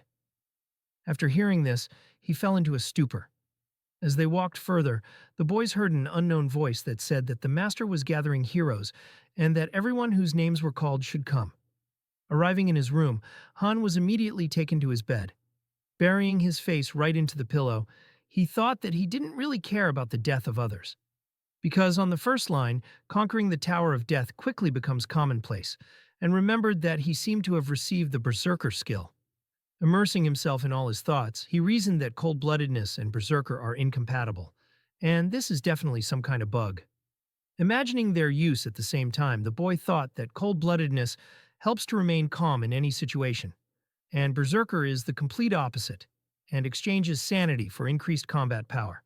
So this may be due to the fact that he is half hero, half master. Continuing to lie on his bed, the protagonist noted that there is still so much to learn, but not today. Closing his eyes, he said that from today there will be even more work. While it was night outside, Han declared that for now it is necessary to at least rest a little. Immediately after the story cools down, they are transferred to the training ground. There, Jenna was training hard, using her blade. Approaching her, the boy noticed that she usually sleeps until lunch, and asked why today so early. And she explained that it is all because she wants to live. Looking at the girl skillfully wielding a knife, the protagonist thought that yesterday she received a new skill and is so talented and hardworking. Remembering Nate, he also noticed that he is not rewarded at all, even for hard work. Standing on his hands, Han thought that his current ceiling is skill level 5, and usually 3-star heroes grow at such a speed, while the system notification window notified that his level is 9 and showed his characteristics. Still in the same position, the boy was thinking that he had almost reached the maximum level of 10 and would soon need to increase to 2 stars. At that moment, he asked Jenna, who was pawing at his torso, what she was doing, and she was noting that it looked really cool, while he asked her to take her hands off. Having gotten hit on the head, the girl with a displeased look noted that his muscles weren't even tired yet. And Han, putting on a t-shirt, said the opposite, thinking that she was surprising him more and more with each passing minute, while he was thinking that he couldn't believe that she had already recovered from yesterday. Jenna, holding her head, said that Nate never came, and the boy explained that let it be so, because he needed to be alone for a while, because he was closer to those two than they were. Lost in thought, the girl noted that he usually came to train earlier than everyone else, and the protagonist standing in front of him said that the same thing applies to Tom, and they worked especially hard. Suddenly looking to the side, he said that compared to them, those guys are heroes. Looking at the other guys who were training on the site, Han added that they just pretended to be busy with something so as not to go to the synthesis and ran to training only when the master was there. Watching them with a dissatisfied look, the boy noted that their friends had potential. But they would have been useful. But there was not enough time to reveal themselves. So it would be better if one of them died on the 5th floor. And Jenna, standing next to them, suggested just going back to training. Suddenly, they were interrupted by an unknown voice that apologized for being late, seeing Nate upset. The protagonist asked him what was wrong and why he had such an expression on his face. He explained that if he had become a little stronger, then this would not have happened to those two. Looking at him with an emotionless look, Han declared that they died because they themselves were weak, no more and no less.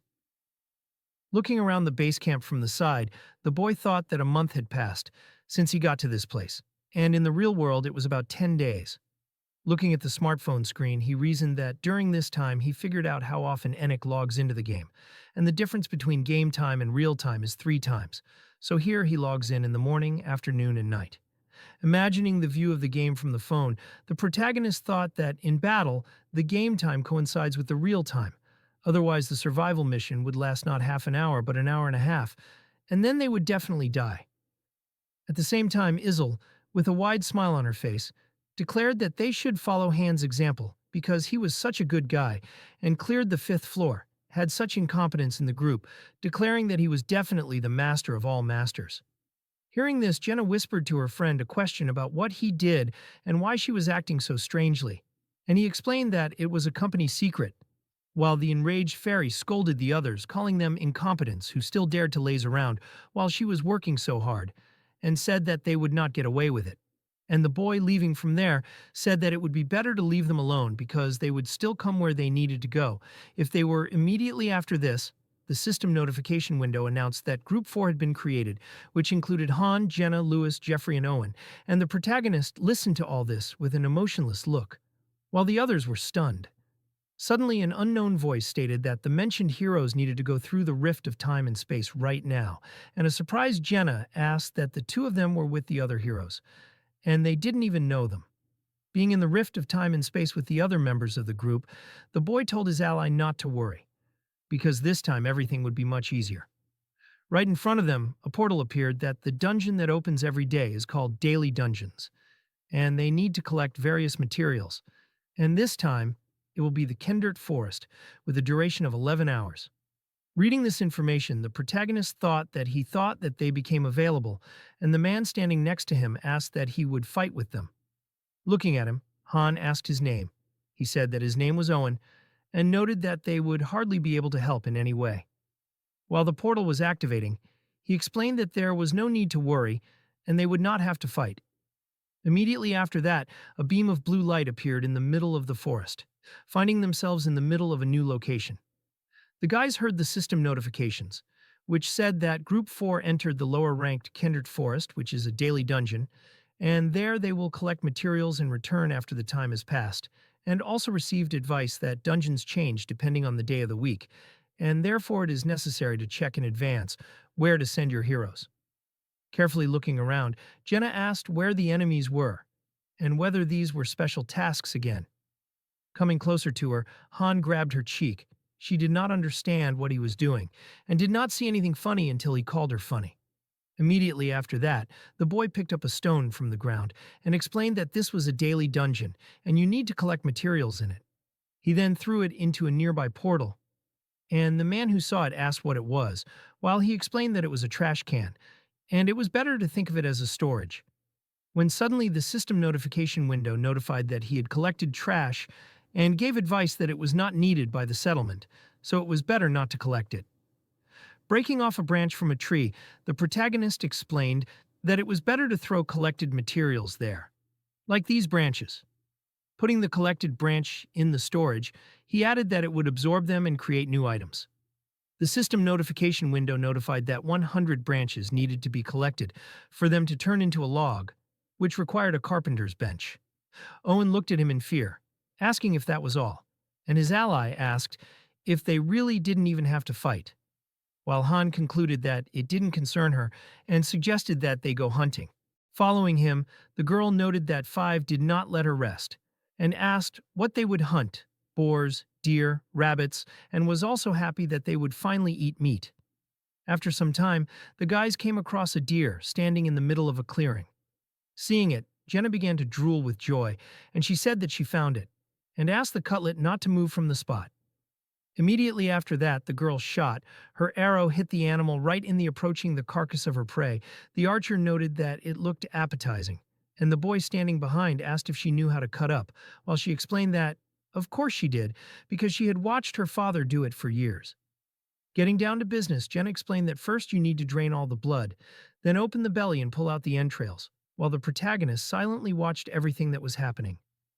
As Han began to leave, he told her to throw everything into the rift when they were done and not to leave anything here, and she asked where he was going, while he noted that he needed to do something instead of asking questions, and he was also tired of eating only potatoes. Immediately after that, the boy headed to another part of the forest to a huge waterfall. Looking at the timer, he thought that there was only half an hour left, and they would automatically return to his settlements when the timer ran out. Looking ahead, the protagonist suddenly noticed the animals standing there and was glad that he found them. Taking out his blade, Han looked at the queen of the forest, noting that rare monsters can be found in the dungeon forests. Imagining a low-ranking attribute stone in his head, the boy reasoned that they were used to obtain materials for promoting heroes, and such monsters did not always appear, but if they did, they were not very difficult to find. Immediately after that, he rushed forward. Hearing something incomprehensible, the deer immediately raised its head. A moment later, the protagonist decapitated it with just one swing of the sword. Noticing this, his relative immediately rushed to attack towards Han. Seeing this, he attacked back, inflicting a huge number of cuts with his blade. Then Han found himself right in front of the queen of the forest and said that all her friends were dead, which was a pity. The majestic white deer looked at him with great displeasure. Pointing his sword straight at him, the boy asked to attack.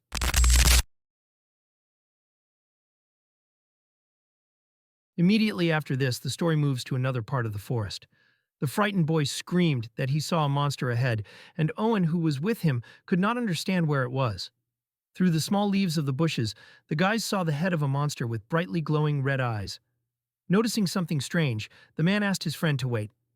Suddenly, he saw that it was Han walking, and he, carrying his prey, asked that they were really waiting for someone else.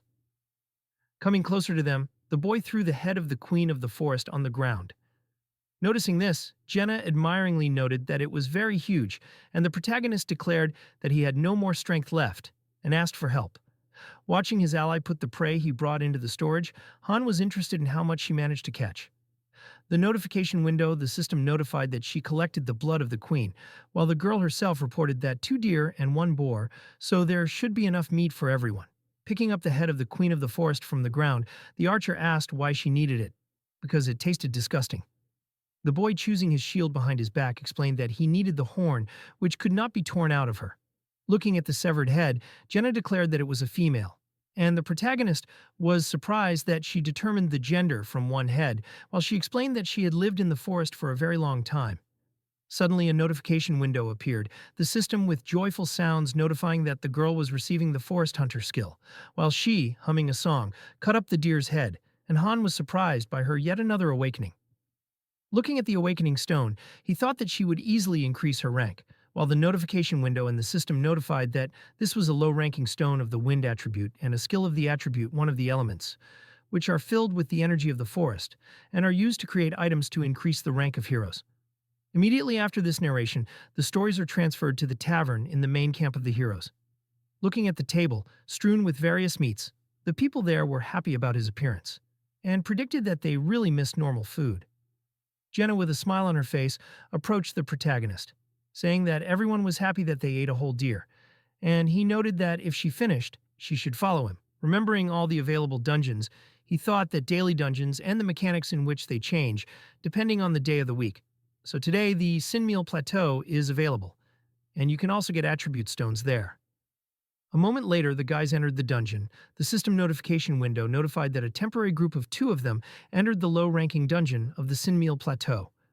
Looking around, the girl asked if they could really become stronger in these dungeons, and her friend explained that they needed attribute stones for this, and all that was left was to find them.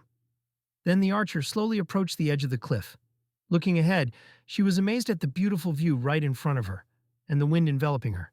At this time, Han noticed something ahead. Flowers of life grew right on the cliff edge, which surprised him greatly. Looking closely at them, the boy thought that he had already seen them, and that this was the basis of health potions. So he would need to collect some later. After some time, loud sounds of battle spread across the plateau. The protagonist and his ally fought against a huge wolf. In the end, the guys managed to destroy their enemy, knocking him straight to the ground. With a wide smile on her face, Jenna, looking at this, said that it was not difficult to deal with one wolf. While sheathing his blade, Han noted that others could smell the blood, so he needed to speed up, while the girl agreed to it and began to cut up the monster. She then asked what to do with the fangs and claws, and the boy told her to cut it out, while he looked at the low-ranking water attribute stone. The system notification window notifying that it was an attribute skill, one of the elements of which is filled with plateau energy and is used to create items and increase the rank of heroes. Continuing with her work, the archer noted that it was so calm there, and the protagonist asked to say such things when he finished draining the blood. With a smile on her face, Jenna noted that if only it were always like this and just hunting and gathering, then there would be enough food and shelter. She also added that it would be a real paradise if not for the master, and Han, stunned by such a statement, remembered that he also used to play. At this point, the girl expressed a wish that he would never come again, and the boy suddenly thought about it. Looking at his ally, he thought that the inhabitants of Nilfheim also thought much better of him without the master, asking why she did not want to fight. Holding a low-ranking attribute stone in his hands, the organist said that it was not necessary to do this all her life, and synthesis was no longer a threat to her. Closing her eyes, the archer asked what he wanted to do for her more peacefully, and he answered that maybe so, and whether this was so depended on the situation in the settlement. At that moment, Jenna asked why he was suggesting this if he wasn't going to leave the front line himself, which greatly shocked her ally. After her question, Han closed his eyes and smiled. Then the story's narrative moves to a few days later in some forest. The guys were teleported once again, and the system notification window announced that this was the sixth floor, and the type of tasks was reconnaissance, and its goal was to explore an unfamiliar location. The system notification window also announced that Tom had joined Group 1, and he stated with great determination that they could rely on him. At this time, a frightened Nate noted that this was not a daily dungeon, and the group leader concluded that reconnaissance was also an unusual task. Looking at his ally, the spearman said that there were no enemies in sight, and would everything really be like on 5? And he stopped him, telling him not to make noise and not to stick his head out. After his words, the guys all silently lay down on the ground, and the dumbfounded boy who was watching this noted that it was not necessary to lie on the ground. Looking at the frightened Nate, the protagonist explained that everything would be different here, and he could not worry, because if they did everything right, they would be able to calmly pass the floor, and he obeyed him. After some time, the guys came across 3 level 8 goblins and assumed that they could kill them. Noticing a horn on the belt of one of them, Han said that if he had this device, then somewhere nearby there was probably help. Looking at Jenna standing on a tree branch, he asked if she would see anything, and she answered that there were goblin settlements ahead. As she went down, the girl noticed that there were quite a lot of them, about 100, and the boy who heard this concluded that it was a trap. They would definitely be surrounded if they tried to fight. Looking at his opponents, the protagonist gave orders, telling the archer that she had a goblin on the right and Nate should cut off the head of the second one when they were distracted, and he immediately accepted the order. Then Han looked at the remaining Tom. Taking his blade out of its sheath, he asked to cover them if something went wrong, and he obeyed him. A moment later, Jenna released her arrow. It hit one of the goblins right in the forehead. At the same moment, a spearman jumped out of the bushes, swinging his weapon to strike the enemy. With a deft movement of the spear, he managed to destroy his enemy. Seeing this, the last goblin wanted to use his horn when suddenly Han did not appear. Claiming that no help would come, he swung his blade and cut off the goblin's head. Immediately after that, the notification window of the system announced that the floor had been cleared, and the most valuable player was Han, who received a reward of 5,000 gold, and the guys immediately teleported back, while Tom, surprised by this, asked if that was all. At the same moment, the boy said that that was not all, and that they needed to look around, rushing forward at great speed. Continuing to run somewhere, he thought that there should be a hint about the next floor, and the reconnaissance mission could help find out information about what awaits them in the future. And although all events are mostly random, some little things can be predicted. After some time, he managed to reach the fortified goblin village. Inside, the monsters were holding back the wolves, who were on chains. Looking at the goblin village through the cracks in the fence, the boy wondered how huge this settlement was. Suddenly, one of the goblins noticed something off to the side. Looking there, he saw only disappearing particles of blue. A moment later, all the guys were transferred to the waiting room. Looking at the protagonist standing next to him, Jenna asked why he ran away so suddenly, and then he explained that he was just looking around. Suddenly lost in thought, he thought that such clues often appear in the main dungeons, and the chain of quests that begins with reconnaissance is called a flow. And only the attentiveness of the master depends on whether he understands these clues or not, so he did not know if he saw the same thing that he himself did. So it irritates him. Continuing to be in thought, the boy reasoned that it was too early for a flow, and events were developing faster than he expected, when suddenly Chloe ran up to him, saying that they had problems. Approaching Han, she explained that some strangers had come, and he, looking at her, asked what was wrong with that, because they often come. Then the girl declared that these were others, and they had weapons with them, and they themselves were some kind of strange, and the boy, angry from hearing what he heard, immediately understood everything. Immediately after that, he imagined in his head the images of high-ranking heroes. Immediately after that, several system notifications appeared, notifying that a group of mercenaries, the Wolves of Destruction, had arrived and a strong connection was felt between the five summoned. And advice was also given that with large summons, there is a small chance of heroes appearing who are connected to each other, and such heroes become stronger if they fight in one group.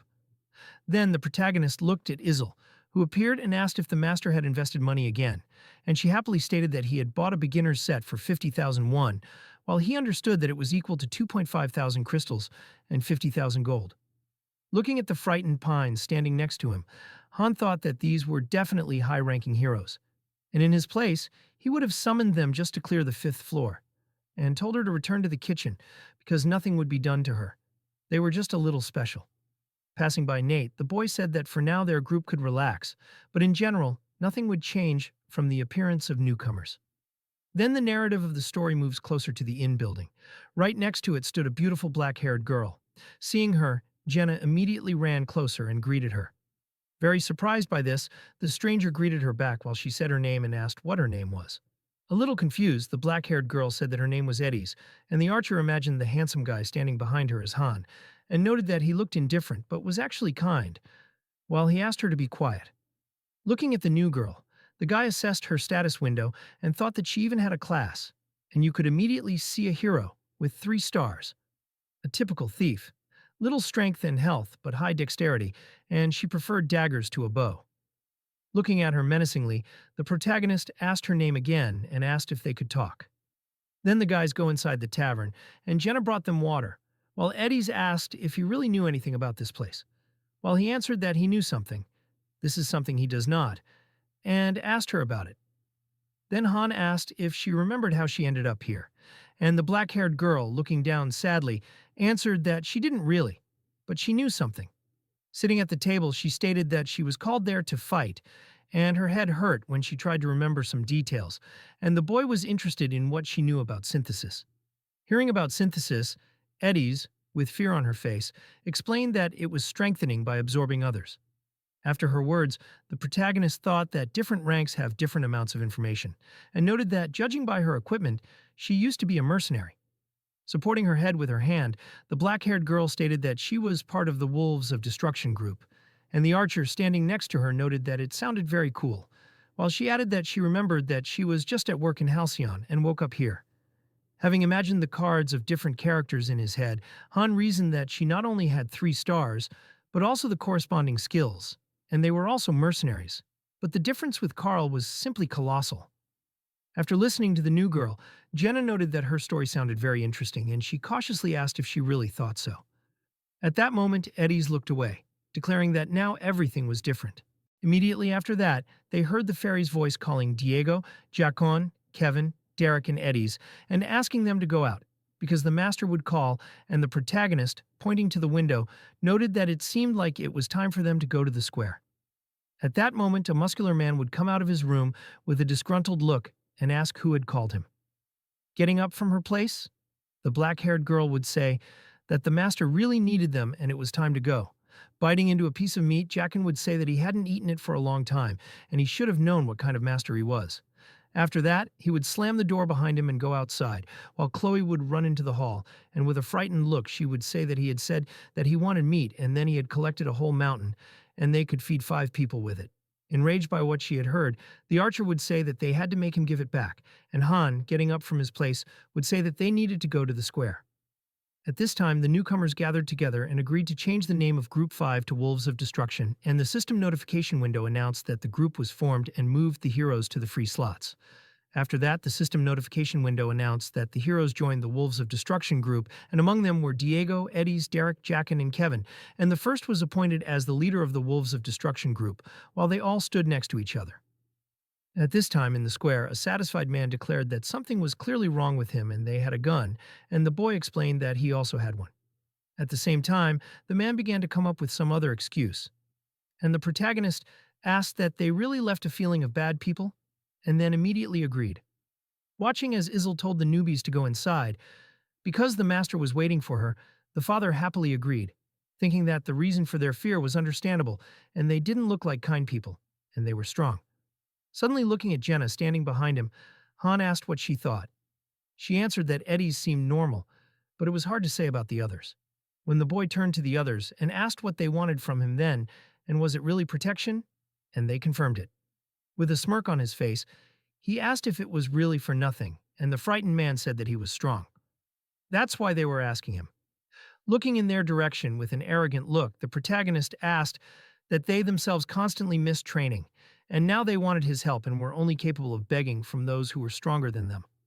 While everyone else was very dumbfounded by such a statement, he thought that none of them even came close to Tom's strength, and just pretended in front of the master. And then rally meet that Jenna brought, and they had a lot of time to learn some craft and start being useful, but the only thing they thought about was avoiding synthesis. Looking menacingly at them, Han told them to get out of there before he got angry. Hearing such a statement, the man was very scared. Immediately after that, he left the square with the rest of the people. Looking at Nate standing next to him, Han explained that while he was bleeding out surrounded by goblins, they just ate, slept in comfort, and there was no need to feel sorry for them. And then a sad look went down. Looking at the wounded Tom, the boy asked if he had really been fighting, and the latter, not understanding how he knew, while he was explaining that it was written all over his face. Immediately after that, the confused spearman explained that it was a simple duel and he himself asked, and the protagonist, after a short pause, said that they could rest. Then he looked at Jenna, who was standing next to him, humming a song, and asked what she was hanging around there for. After some time, the system notification window promised that the floor was cleared and a group of mercenaries were leaving the portal, saying that there were complete weaklings inside, and they couldn't believe that there were only goblins and no fun there. Suddenly, Diego looked menacingly straight ahead, asking who the hell he was. Hearing this, Han only smirked. After which, moving his hand to the side, he asked why it mattered to him at all. Angry at this answer, Jaqen didn't understand who he thought he was, and Jenna, who was standing right in front of them, noted that they hadn't spoken up themselves. And Kevin didn't understand who she was then. At that moment, Diego decided to give his name, explaining that he was the captain of the mercenary group, the Wolves of Destruction, and said that it was his turn now. And the boy, sitting next to him with a smile on his face, said that his name was Han. Seeing that he had a weapon, Diego assumed that he was a mercenary, and the protagonist, sitting in his place, explained that he was a simple farmer. Looking straight at him with distrust, the leader of the mercenary group could not believe his words. Omitting this fact, Diego, holding the hilt of his sword, asked that all the locals gather in the square when the conscription begins, and Han explained that this is true and asked why he needed this information. Looking at him menacingly, the leader of the mercenary group understood everything. Immediately after this, the system notification window notified that the master was summoning 10 heroes, and they were going to find out who it would be. And the boy who saw this was surprised that he would make 10 simple summons. The protagonist was very interested in what he was planning, while the gates were opening at this time, and the system notification window notified that the master had started synthesis, and it was necessary to transfer the heroes to free slots for use in synthesis, but then they would all be lost. After some time, people came out of the portal who did not understand what kind of place this was, where they were, and what was happening at all. And the fairy, stunned by this, declared that the master had again summoned a bunch of mediocrities. Immediately after this, Izel named several of them and told them to go into the synthesis room, while the people, frightened by this fact, did not understand who she was, how she knew their names, while she explained that the master said to go there and they should shut up and do it. Suddenly, Jaqen came up to Dimon and grabbed him by the neck, assuming that it was him, and he immediately began to rise in price. Watching everything that was happening, Jenna said that this could not be, and her ally noted that anything was possible, while she said that they had just arrived. At the same time, Diego told his subordinate not to forget about the second one, and he, with his mouth wide open, asked who was next. Having found the last person, he dragged these two to the synthesis gate, while Han, who was watching all this, did not understand that all the heroes from the real money summoning would be like this. At this moment, looking at the boy standing next to him, the archer declared that this was wrong, and they were not even given a chance, and he silently reasoned that Ennet was making a huge mistake. He also noticed that although there was a lot of trash among the one-stars, there were also diamonds. But he didn't even try to check them, while the muscular man, shrouded in a bright golden glow, declared that he had definitely become stronger. The system notification window notified that he had increased his level. Immediately after that, the Fen called the names of several more people. They screamed in fear of what would happen to them and begged for having exposed his weapon.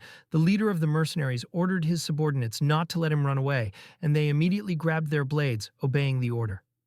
Looking at Eddie standing behind him, Diego asked why she was standing like a pillar. Was she part of the group or not? And she only silently lowered her gaze downwards, after which the black-haired girl closed her eyes, realizing the hopelessness of the situation. A moment later, the thief took her knife out of its sheath. Suddenly, the protagonist told Izel to send the master a piece of advice that it would be better not to merge the heroes without any verification, and she immediately opened the keyboard, started typing messages, and put forward an advice that he could lose valuable heroes if he did not even try to verify them and immediately synthesize them. Han closed his eyes and thought that he had to go through so many situations after coming here, and it was like a completely new life. Jaqen, angry at his words, came closer and said that it would be better if he did not interfere with them, and the smiling boy noted that he did not interfere with them at all, but simply gave the master an advice. Smugly looking at the muscular man standing next to him, he asked that it was really not so funny anymore. Hearing this, the warrior got angry, took out his axe and swung it, calling him a damn bastard. At that moment, an arrow flew right next to his head. Aiming straight at him, Joanna would say that the next one would be for the head, and Jaqen would grit his teeth in frustration and call them scum. Holding his sword straight in front of him, Diego would ask if they had just attacked them, and Eddie's would ask him to wait and just talk, while he would wave her off and ask him to shut up. Pointing his blade straight at Han, the mercenary leader would ask if he even knew who they were, and Han would explain that of course he did. Then, looking down at him with a cocky expression, the boy would answer that they were just trash. Then the notification window of the system notified that he had shown hostility to as many as 4 heroes from the mercenary group Wolves of Destruction, and that a feud had broken out between them, so it was necessary to pay attention to the relationship between the heroes, while all the guys were looking menacingly straight at their offender. The fairy intervened, putting her hand in front of her and stopping them, declaring that the heroes were not allowed to fight among themselves, or they wanted the master to punish them. Looking at her, Han noted that there was no such rule, and the frightened fairy agreed with this and could not come up with an excuse. With a look full of seriousness, the boy offered to speak frankly and called them mercenaries. Menacingly looking at him, Diego asked what kind of nonsense this was, and explained that the most ordinary mercenaries who do work for a reward. Hearing this, the protagonist grinned maliciously and asked to stop fooling around, because in front of him was an ordinary gang of bandits. Looking at him smugly, the mercenary leader declared that he had treated him with patience, and that was how he had answered him, and asked if he really wanted to die. Immediately after that, Han turned to Izel, who was floating in the air, looking at her, and said that such heroes would only hinder them, and rank is rank, but character is not determined by stars. He also added that they would constantly cause chaos in settlement and reduce overall efficiency, which means they are ballast that needs to be gotten rid of, and the fairy looked at him dumbfounded and could do nothing to counter this. Then the boy, putting his hand in front of him with a sly grin on his face, said to start with a duel. Immediately after that, a notification window appeared, the system notifying that John had challenged Diego to a duel, and advice was given that duels are a way to resolve conflicts between heroes, and additional conditions can be added. Looking at his opponent, the leader of the mercenary group asked him if he had really gone crazy and what they had done to him. Watching him with an arrogant look, the boy noted that he could think of him as a mad dog that attacks everyone. Remembering the events of the recent past, he stated that he knew people like them well and asked if all the residents were in the square to understand if there could be someone strong in the settlement. And when they realized that there were no strong ones, they completely lost their fear. Moving his hand to the side with his eyes closed, the protagonist said that the newcomers who had just been called up would not be enough for them, right? And Diego asked what he meant by a volunteer. Standing behind Han, Jenna did not understand what kind of nonsense he was talking, and the boy stated that everything was simple. If he wins, he absorbs him. If the other wins, he absorbs the loser. After his words, the leader of the mercenary group grinned maliciously. At the same time, the system notification window announced that Diego agreed to a duel, and both heroes accepted the special conditions of synthesis and was interested in whether to start the battle, and he himself imagined a blade right in front of him, and with an arrogant look noted that it was entertaining.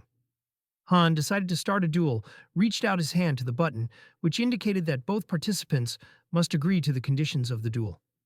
Diego was clearly pleased with what was happening and readily took out his sword.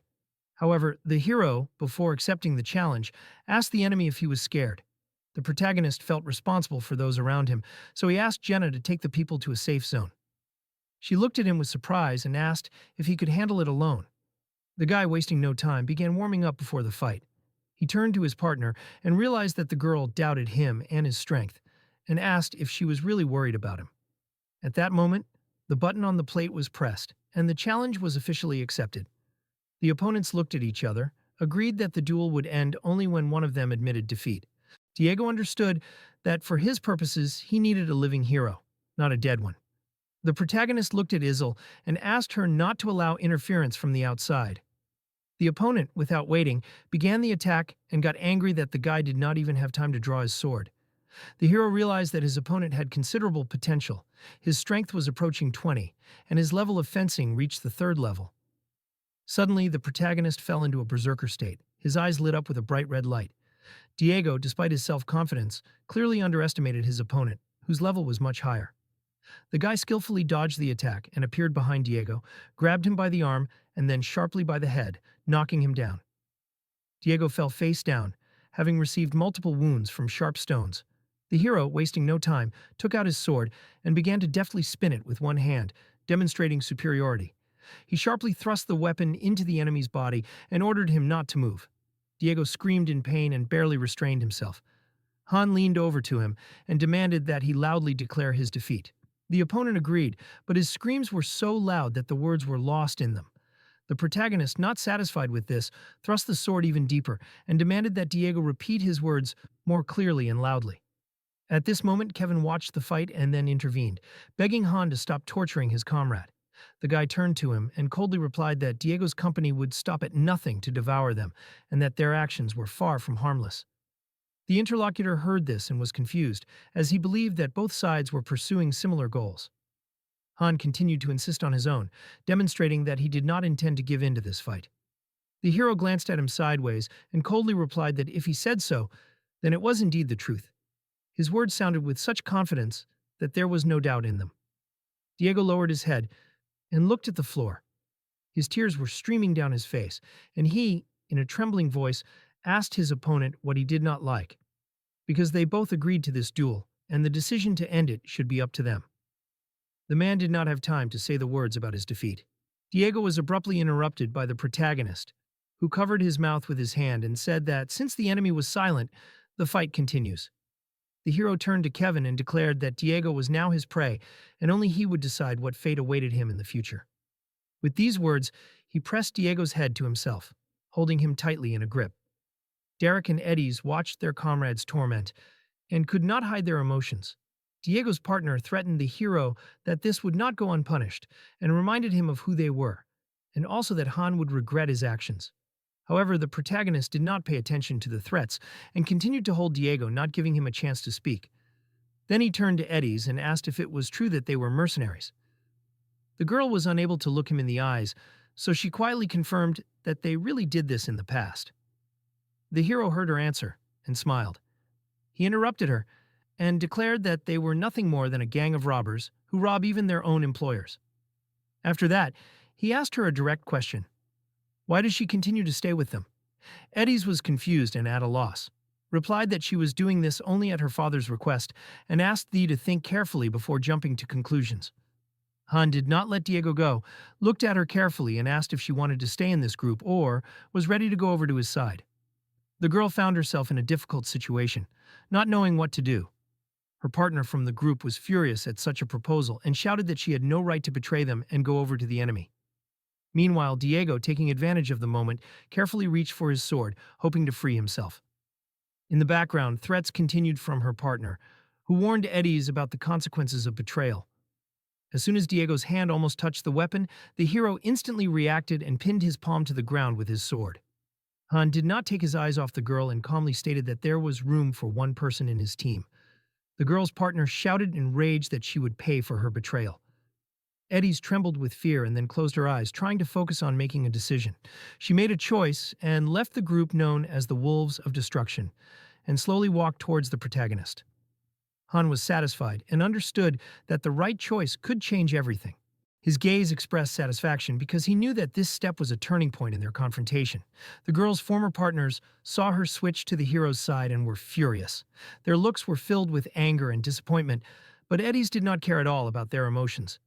She asked them to disappear and demonstrated complete indifference to their threats and reproaches. At this moment, the hero did not loosen his grip and pressed Diego to the ground even harder, not giving him the slightest chance to resist. Diego was choking and trying to utter words about his defeat, but Han doubted his sincerity and asked if he was really ready to give up, as he suspected that this could only be a trick to avoid a final defeat. In response, Diego hissed that the hero would regret his actions, after which he screamed loudly, calling his partners for help. His scream became a signal for the girl's former allies, who rushed to attack the main character. Izel instantly appeared in their path, stopping them with her piercing gaze. She reminded them that the duel was not over yet, and they had no right to interfere in a fair fight. But her words did not have the desired effect. The opponents, blinded by rage, ordered her to get out of the way and not interfere. Ignoring her warnings, they continued moving towards the hero, ready to tear him apart. The protagonist noticed them approaching, only chuckled and mentally said goodbye to them, knowing that Izel would not tolerate such a violation of the rules. The fairy, her eyes lit up with a mad gleam, cast a glance at the attackers, and said that she warned them in advance. The next moment, the air was filled with cries of pain, and the bodies of the opponents flew in different directions. Izel, with an unperturbed expression on her face, stretched out her hand, and splashes of her enemy's blood flew around her. She once again reminded them that she warned them, but they did not listen. Now their fate was sealed. They returned to the arms of the Lord. Diego watched this and was horrified. His body trembled and his eyes widened in fear when he realized that he was trapped between two powerful opponents. Izel, as if nothing had happened, flew up to the hero and asked if she did the right thing. Han, not hiding his satisfaction, praised her and noted that she acted flawlessly. At that moment, Diego, completely broken, quietly whispered that he surrendered. The hero heard his words, noticed how the sign hanging in the air changed its state, signaling the end of the berserker mode. His hair fluttered softly in the wind. Han, feeling a slight headache, realized that using such a mode was not worth the extra effort, and decided to be more careful with its activation in the future. The protagonist leaned toward Diego, with a slight grin noted that if his opponent had a better understanding of the system and realized how everything could end, he would never have agreed to this duel. Izel continued to hover above them and warned that the master had already pressed the screen many times, clearly irritated by what was happening.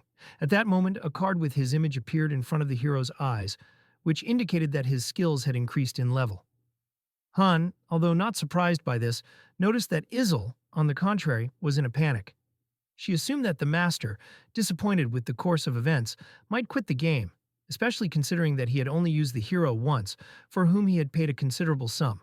However, the boy reassured her, and noted that if the player was weak-willed, he would have quit the game long ago after synthesizing the 4-star heroine. The protagonist slowly rose to his feet, unable to hide his slight disappointment. He remembered how many summons had been wasted, only to have everything go to synthesizing. However, on the other hand, he understood that these heroes were just ballast for him, and their disappearance was not a great loss. His gaze slid over the lifeless bodies, and he thought that the master might understand his mistakes in the future, but now he was clearly beside himself with rage. Han, who had already reached level 10, realized that his stats were close to a 3-star hero, which made him a valuable participant in most battles. He understood that if the master did not decide to synthesize him, he would never be able to climb to the top of the tower. The hero raised his eyes to the sky and noticed how the player's eye was visible in the sky, watching him. Han wondered what was going on in the master's head, what thoughts and emotions were possessing him at that moment. The protagonist looked at this eye, silently said to himself that he should not even think about getting rid of it. His voice, full of determination and confidence, sounded like a warning address to the owner of his destinies. The sun was shining brightly outside, and a massive wall towered around the city.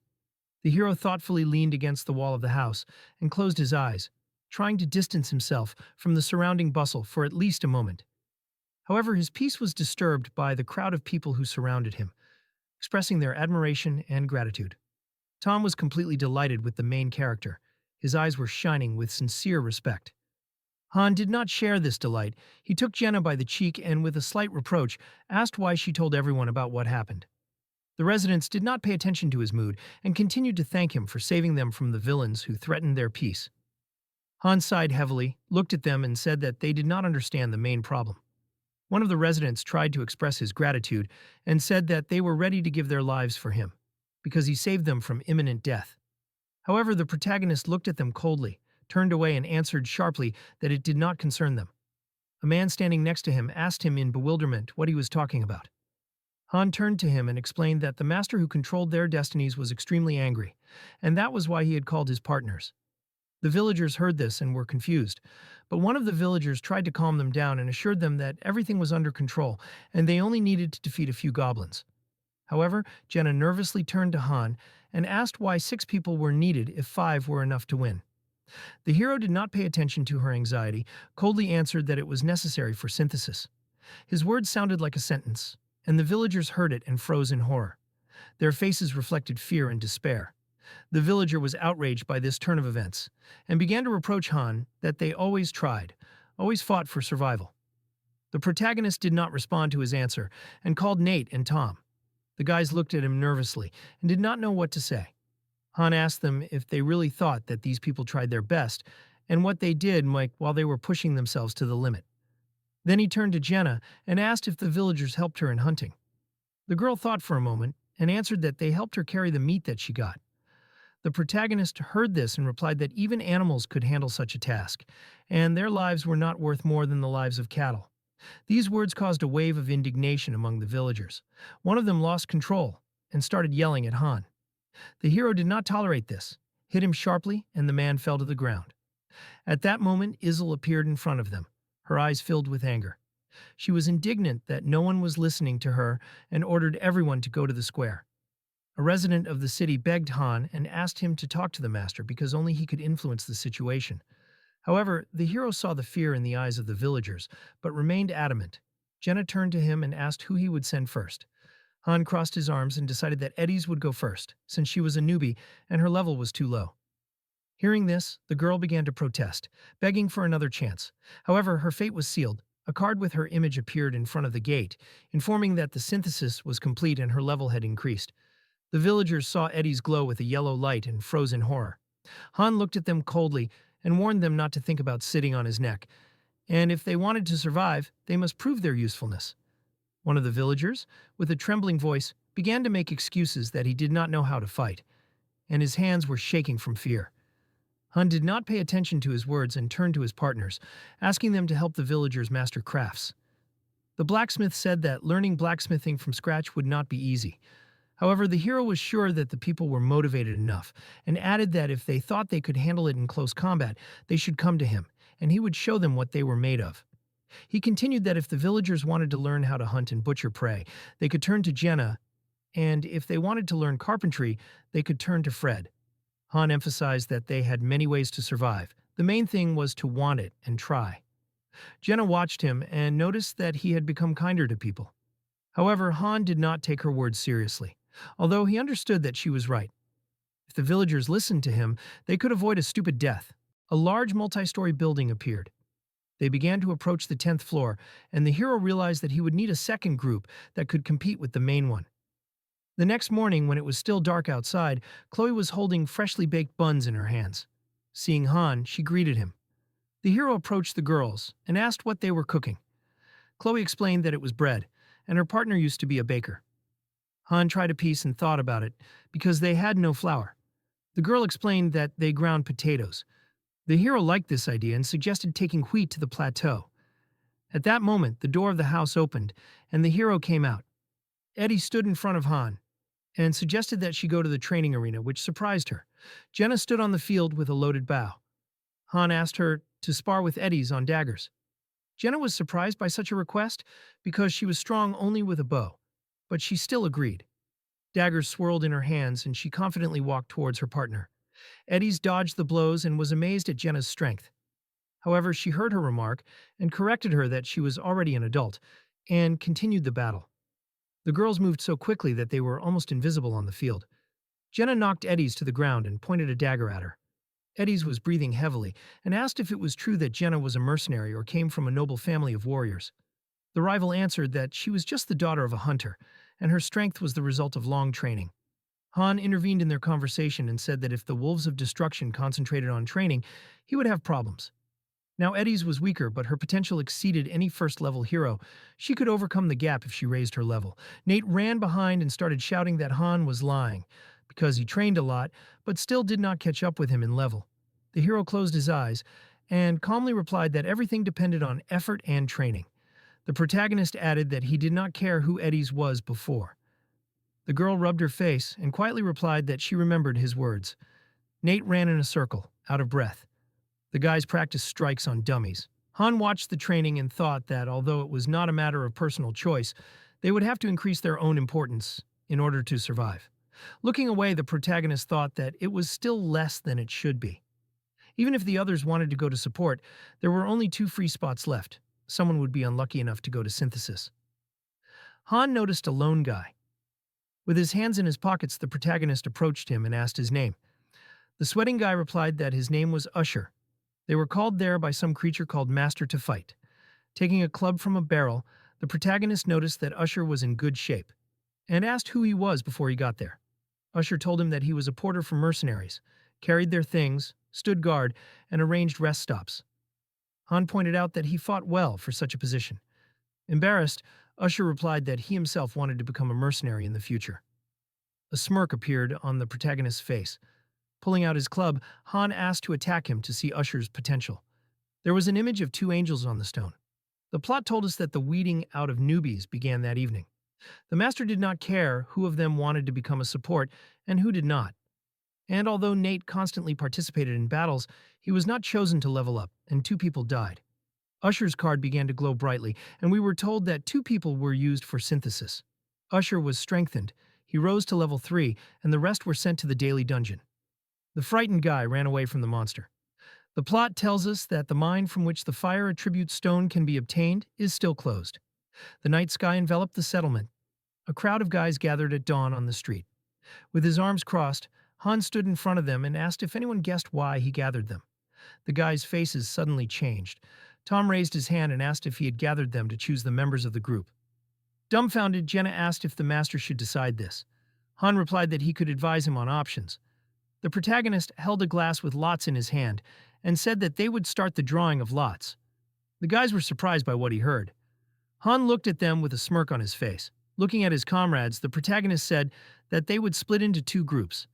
There were 6 of them, 3 people each. Puzzled, Tom looked down. Han asked them to relax because there would be no losers. They would appoint a leader in each group. One group would have him, the other would have Eddie's. Taken aback, the girl asked again if he was talking about her, noting that she thought it would be Jenna. Looking down, the protagonist said that he did not like Jenna. Looking at Han, Eddie's asked why they needed to split up. The protagonist said that it was dangerous to focus on the growth of only one group, since if it was destroyed, there would be huge problems.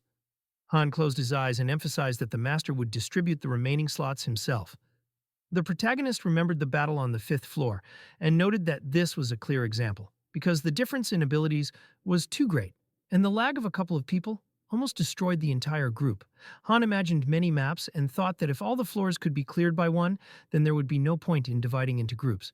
But soon the number of people needed for clearing will begin to grow, including on special missions, where dozens and hundreds of heroes can participate at the same time.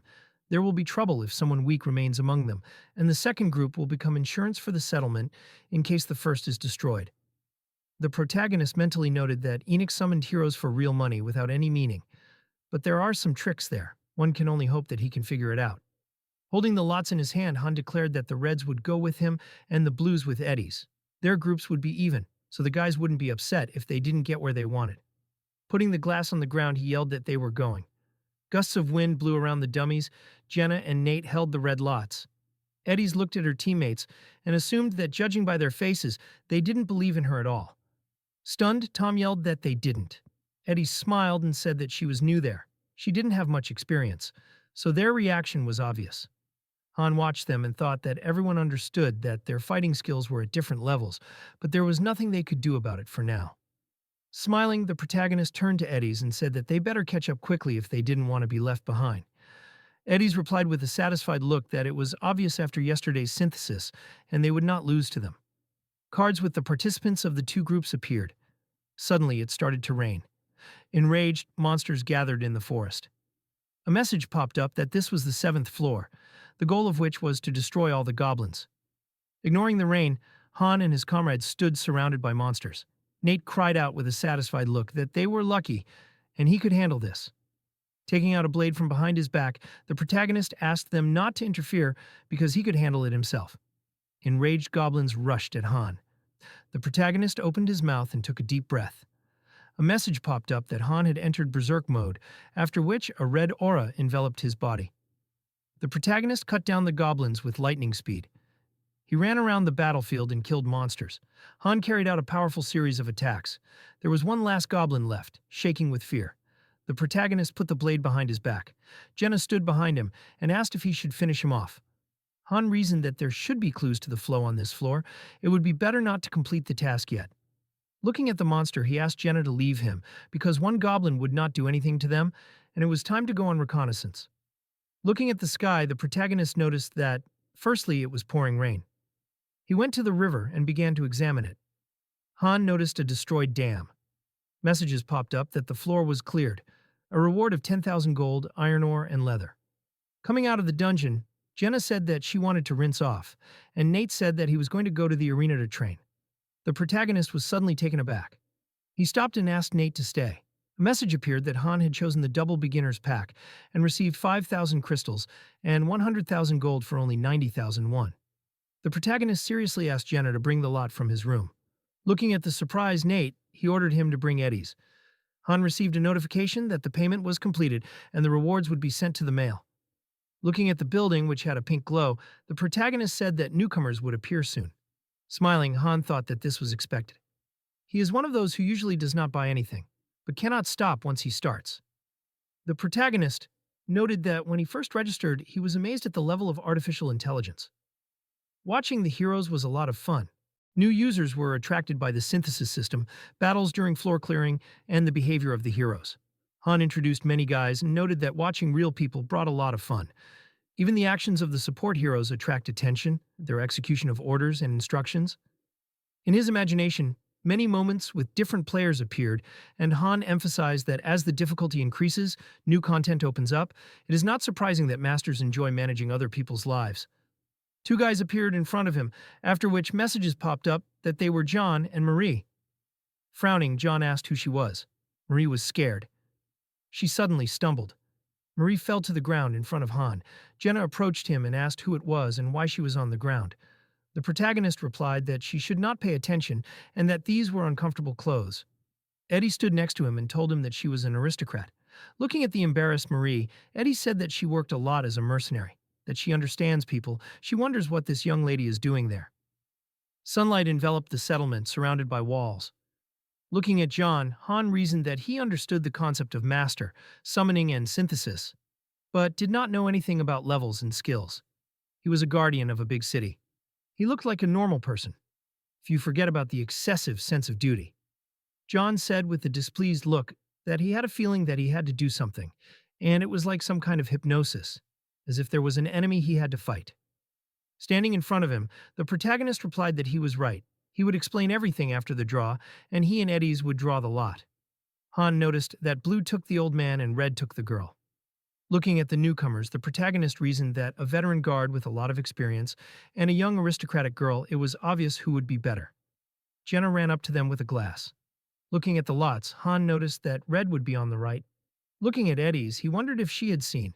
Jenna placed the glass on the ground and asked them to choose lots. Han began to run towards the glass. Stretching out his hand, the protagonist reasoned that he needed the left one. Marie watched them closely. Han, dumbfounded, wondered if this was fire magic.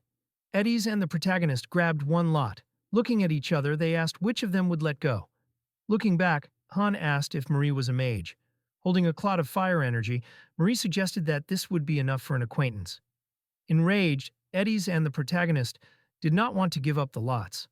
Looking at the thoughtful Marie, Han reasoned that warriors, thieves, and other classes can be obtained in a huge number of ways, but mages are a completely different matter. They are very rare and can only be obtained in a donation summon, but even so, the chances are extremely low. Stunned, Marie asked why they were making fun of her and looking at her as if she had committed some crime. Enraged, Jenna realized that they had spied on the lot and screamed that it was cheating. She took the glass from the boys and said that such things should depend on pure luck, and Marie asked what they were doing. The protagonist replied that they were deciding who would get it, noting that she was slower than the old man. Stunned, Marie asked how she was supposed to understand something if it had all happened so suddenly. John asked her to think carefully, looking at Marie. He asked if she had gotten it. Covering her mouth with her hand, she said that it was disgusting. Crossing her arms, Jenna said that no one should cheat this time. Everything should be by luck and fairness. The protagonist looked at Eddie's and suggested that they leave without offense. The boys drew lots. They held them in their hands. Han grinned and noted that everything was decided now. He looked at Marie and said that she would be in his party and sent her an invitation. The guy was dragged by the hand by Izel. He turned to Han with a scared look and said that they would not be touched if they worked hard. Looking at the guy, the protagonist said that he could not master the support skills and asked Marie to listen to Izel if she did not want to share the fate of that man. Han's face was serious.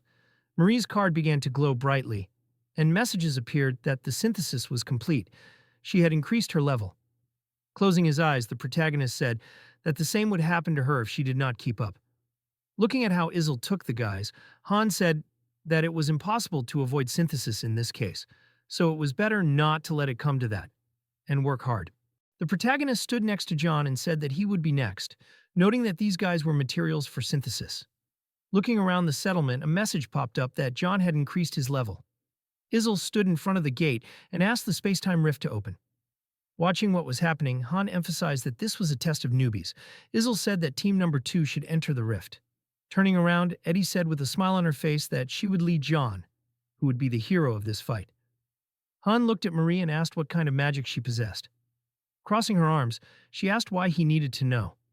Frowning, the protagonist ordered her to answer the questions. Taken aback, Marie clarified why she was there. She screamed with an enraged look that it was disgusting and that she should not fight with incomprehensible creatures for no reason. Han said that if she did not obey, she would simply be sacrificed. Marie was terrified by what she heard. The protagonist stood in front of her with a serious look and asked again what kind of magic she possessed. Sitting on the bench, she told that she knows fire magic and the most powerful thing she can create is the flame of the third circle. Crossing his arms, Han clarified whether she can teleport or knows support magic. Marie said that any 3 rune can learn support magic. She said with a satisfied look that the protagonist would be knocked out by her abilities. Looking at Marie, Han thought that this was unfortunate, and he hoped that her strength was on the same level as arrogance, adding that, unlike attack, the defense system was more multifunctional. Marie sat on the bench while the protagonist thought that he asked a question because she did not have a skill window and there was a chance that they would still awaken, but it was hard to believe. The protagonist, with a displeased look, asked if Marie understood that from now on she would have to fight them. Eddie's and his team came out of the rift with smiles on their faces. Han reasoned that judging by Eddie's face, John was stronger than she expected. He looked at Jenna and Nate and said that now it was their turn and they should get ready. Izel said that the first group was heading into the rift of space and time. The protagonist smirked and noted that they were moving out. The guys entered the dungeon. Han calmly assumed that they would probably go to the 4th floor. The protagonist introduced the various monsters and emphasized that the next stage on the floor was not yet available to them if they wanted to test her magic. Then the 4th would be enough. Fortunately, there were harpies and goblins there. He just needed to find out what type of maid she was. The protagonist, with a satisfied look, said that when the battle began, they would stand aside since they needed to test her skills. Turning around, Han said that each of the 3 of them could take out the 4th floor alone and asked if Marie doubted herself because of her low level. Looking at the dumbfounded girl, the protagonist noted that just recently she said that he would fall over in delight, seeing her magic.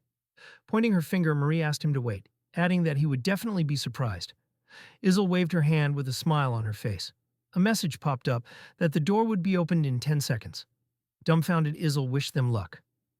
The door in front of the guys opened. Dumbfounded, the protagonist thought that the master was a fool. They found themselves in a dungeon and screamed that this was the 8th floor. Everyone needed to get their weapons out and concentrate. Gritting his teeth, Han wondered if the master was mad about what happened earlier, adding that he wanted them to retreat there. Marie looked around and assumed that she had already seen this. Dumbfounded, the protagonist screamed for everyone to lie down. His gaze fell on Marie, who did not understand anything. She suddenly saw an arrow flying at her. Han managed to grab Marie and fall with her.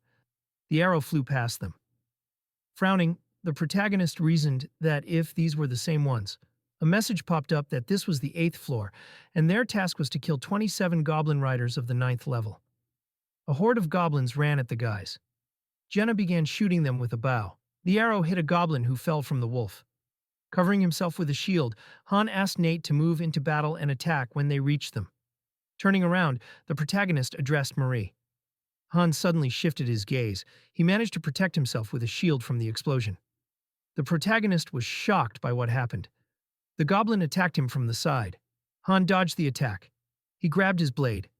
Swinging the blade, the protagonist cut the monster in half. The protagonist turned around at the noise. The goblins were trying to strike him. The wolf attacked Han, who called out to Nate. The boy pierced the goblin's body with a spear. The monster held a crossbow in his hands and prepared to shoot. The arrow flew at Nate, and Han screamed for Marie to start casting. Taken aback, Marie asked again what was required of her. The protagonist noted that she said that she was a mage and had to destroy them all. Heading towards the goblin, Han asked how much time she needed to prepare. Dodging the attacks, the enraged protagonist screamed for her to cast already. He swung his sword. After delivering multiple attacks, the protagonist cut the goblin. Marie closed her eyes. Runes appeared around her, and she created a clot of fiery mana. Looking back, Han ordered Nate to block the bolts flying at Jenna so that she could focus on shooting. Spinning his spear, Nate replied that he understood everything. The crowd of monsters ran towards Marie. The protagonist stood in the way of the goblins and thought that their primary task was to remove the mage, but he could buy time, but it would be difficult to block them all. Jumping back, Han noted that he would need a magic shield. Looking back, the protagonist wondered if Marie would be able to hit the incoming shields. Marie was concentrating her mana and ignoring the protagonist. Dumbfounded, Jenna screamed that if she stood there, she would come under attack. Frowning, Han noted that this could not be. He looked at Marie, who flew up and mentally asked her to forget about the barrier because she could not even cast on the move. Many monsters pounced on Marie. The wolf opened its mouth wide. Holding the shield in front of him, Han tried to hold back the goblin rider. The protagonist tried to stay in place. He was suddenly pushed away. The protagonist dodged the monster's attack. He began to swing his blade. The goblin was killed. The wolf opened its mouth wide and tried to bite Han. The protagonist jumped back. His face was serious. He cut the wolf in half. Blood began to spurt from the animal's corpse. Han suddenly turned around. He looked at Marie, who was being run towards by many monsters. The goblin swung his blade. His blade was approaching Marie. Han suddenly grabbed her and started running away. Looking at the furious Marie, the protagonist said that she was a simpleton, since she cast magic without using protection. They ran towards the dense forest. A scared Jenna asked if the forest had been blocked off just recently. The protagonist replied that they would think about it when they got there. Holding Marie's hand, the protagonist ordered her to start casting as soon as they reached it, and use magic to bombard the area. Looking at the crowd of monsters that were catching up with them, Marie replied that she understood everything. Jenna turned around and suggested that they could enter. Marie was taken aback. Han suddenly pulled her. He kicked her and asked if she would be mistreated if she died. The protagonist suddenly stopped. He began to transform and asked the boys to go ahead. He grew fangs and remarked that he would join soon. A notification popped up that Han had entered berserk mode. A red aura enveloped his body. Standing in front of a crowd of monsters, the protagonist reasoned that this was the second time that day he had become berserk, and although he was tired, he still needed to buy time. A goblin aimed a crossbow at him. The protagonist blocked the shot with his shield. The rider was running at him. Shocked, Han thought that he was fast. He ducked his head to dodge. The protagonist knelt down, trying to stay on his feet. Han was unable to stop and fell to the ground. Frowning, he thought that he was being attacked from different sides.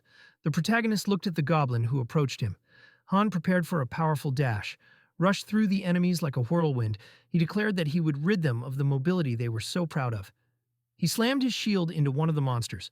Surrounded, Han was actively fighting. Stunned, Nate suddenly called out to him. The protagonist was hit in the back, after which a notification appeared that he was no longer in berserker mode. The monster was standing above him. The goblin swung his spear. Han turned and looked at the monster. He pierced its body with a blade. Blood sprayed from the wolf and the goblin. The protagonist pulled the sword from the wolf's mouth. The horde was running at him. Stunned, Nate cried out that he was too. Frightened, Han said that he would group them and distract them, and Nate should just deal with those coming towards him. Dodging the attacks, the protagonist asked if Marie was still preparing to cast. Jenna, dumbfounded, cried out that she had finished preparing. The protagonist began to run away from the monsters. He suddenly jumped. In the air, Han dodged several attacks. He stepped on the goblin's head. The protagonist ran at a tremendous speed and asked the monsters to disappear. A red aura hovered around Marie.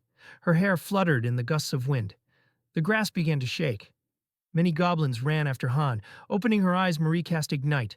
A powerful stream of energy emanated from Marie. She released a fiery beam at the monsters. Flames flew over Han. A powerful explosion was heard. Looking around, the protagonist wondered what kind of incredible power this was. Marie released another beam that destroyed everything in its path. Hiding behind a tree, Jenna wondered if this was magic. Turning around, Han noticed a few more goblins and asked them to help him. The protagonist was fighting a monster. Taken aback, the protagonist thought that he was being pushed back due to fatigue. However, if he could not defeat their lair, he would do it with a skill. Han reflected the goblin's attack. Swinging his shield, the protagonist finished off the monster. An arrow suddenly flew at the goblin. Smiling, Jenna asked if it was a useful thing. Nate came to his aid and killed the goblin. The wolf fell dead on the ground. Nate, with a satisfied look, emphasized the fact that if the protagonist was tired, he would cover him. Grinning, Han noted that he noticed that Nate had learned to be cheeky. Arrows flew at the monsters. Jenna suddenly jumped up. The monster did not hit her with an attack. Jenna took out a dagger. She plunged it into the goblin's head. The wolf began to run away without a rider. It was heading towards Marie. Her eyes were closed. The wolf's head was suddenly shot. Lying on the ground, Jenna noted that this would not be fun. Watching Marie, she asked her to pull herself together and run. Flames enveloped Marie's hand. Runes flew around her face. Stunned, Jenna screamed for the guys to run, because the magic was not ready yet. Marie suddenly opened her eyes. Han and Nate were running away from the monsters. Marie clenched her hand into a fist and told the goblins to burn. The ground beneath the monsters became hot. There was a powerful explosion.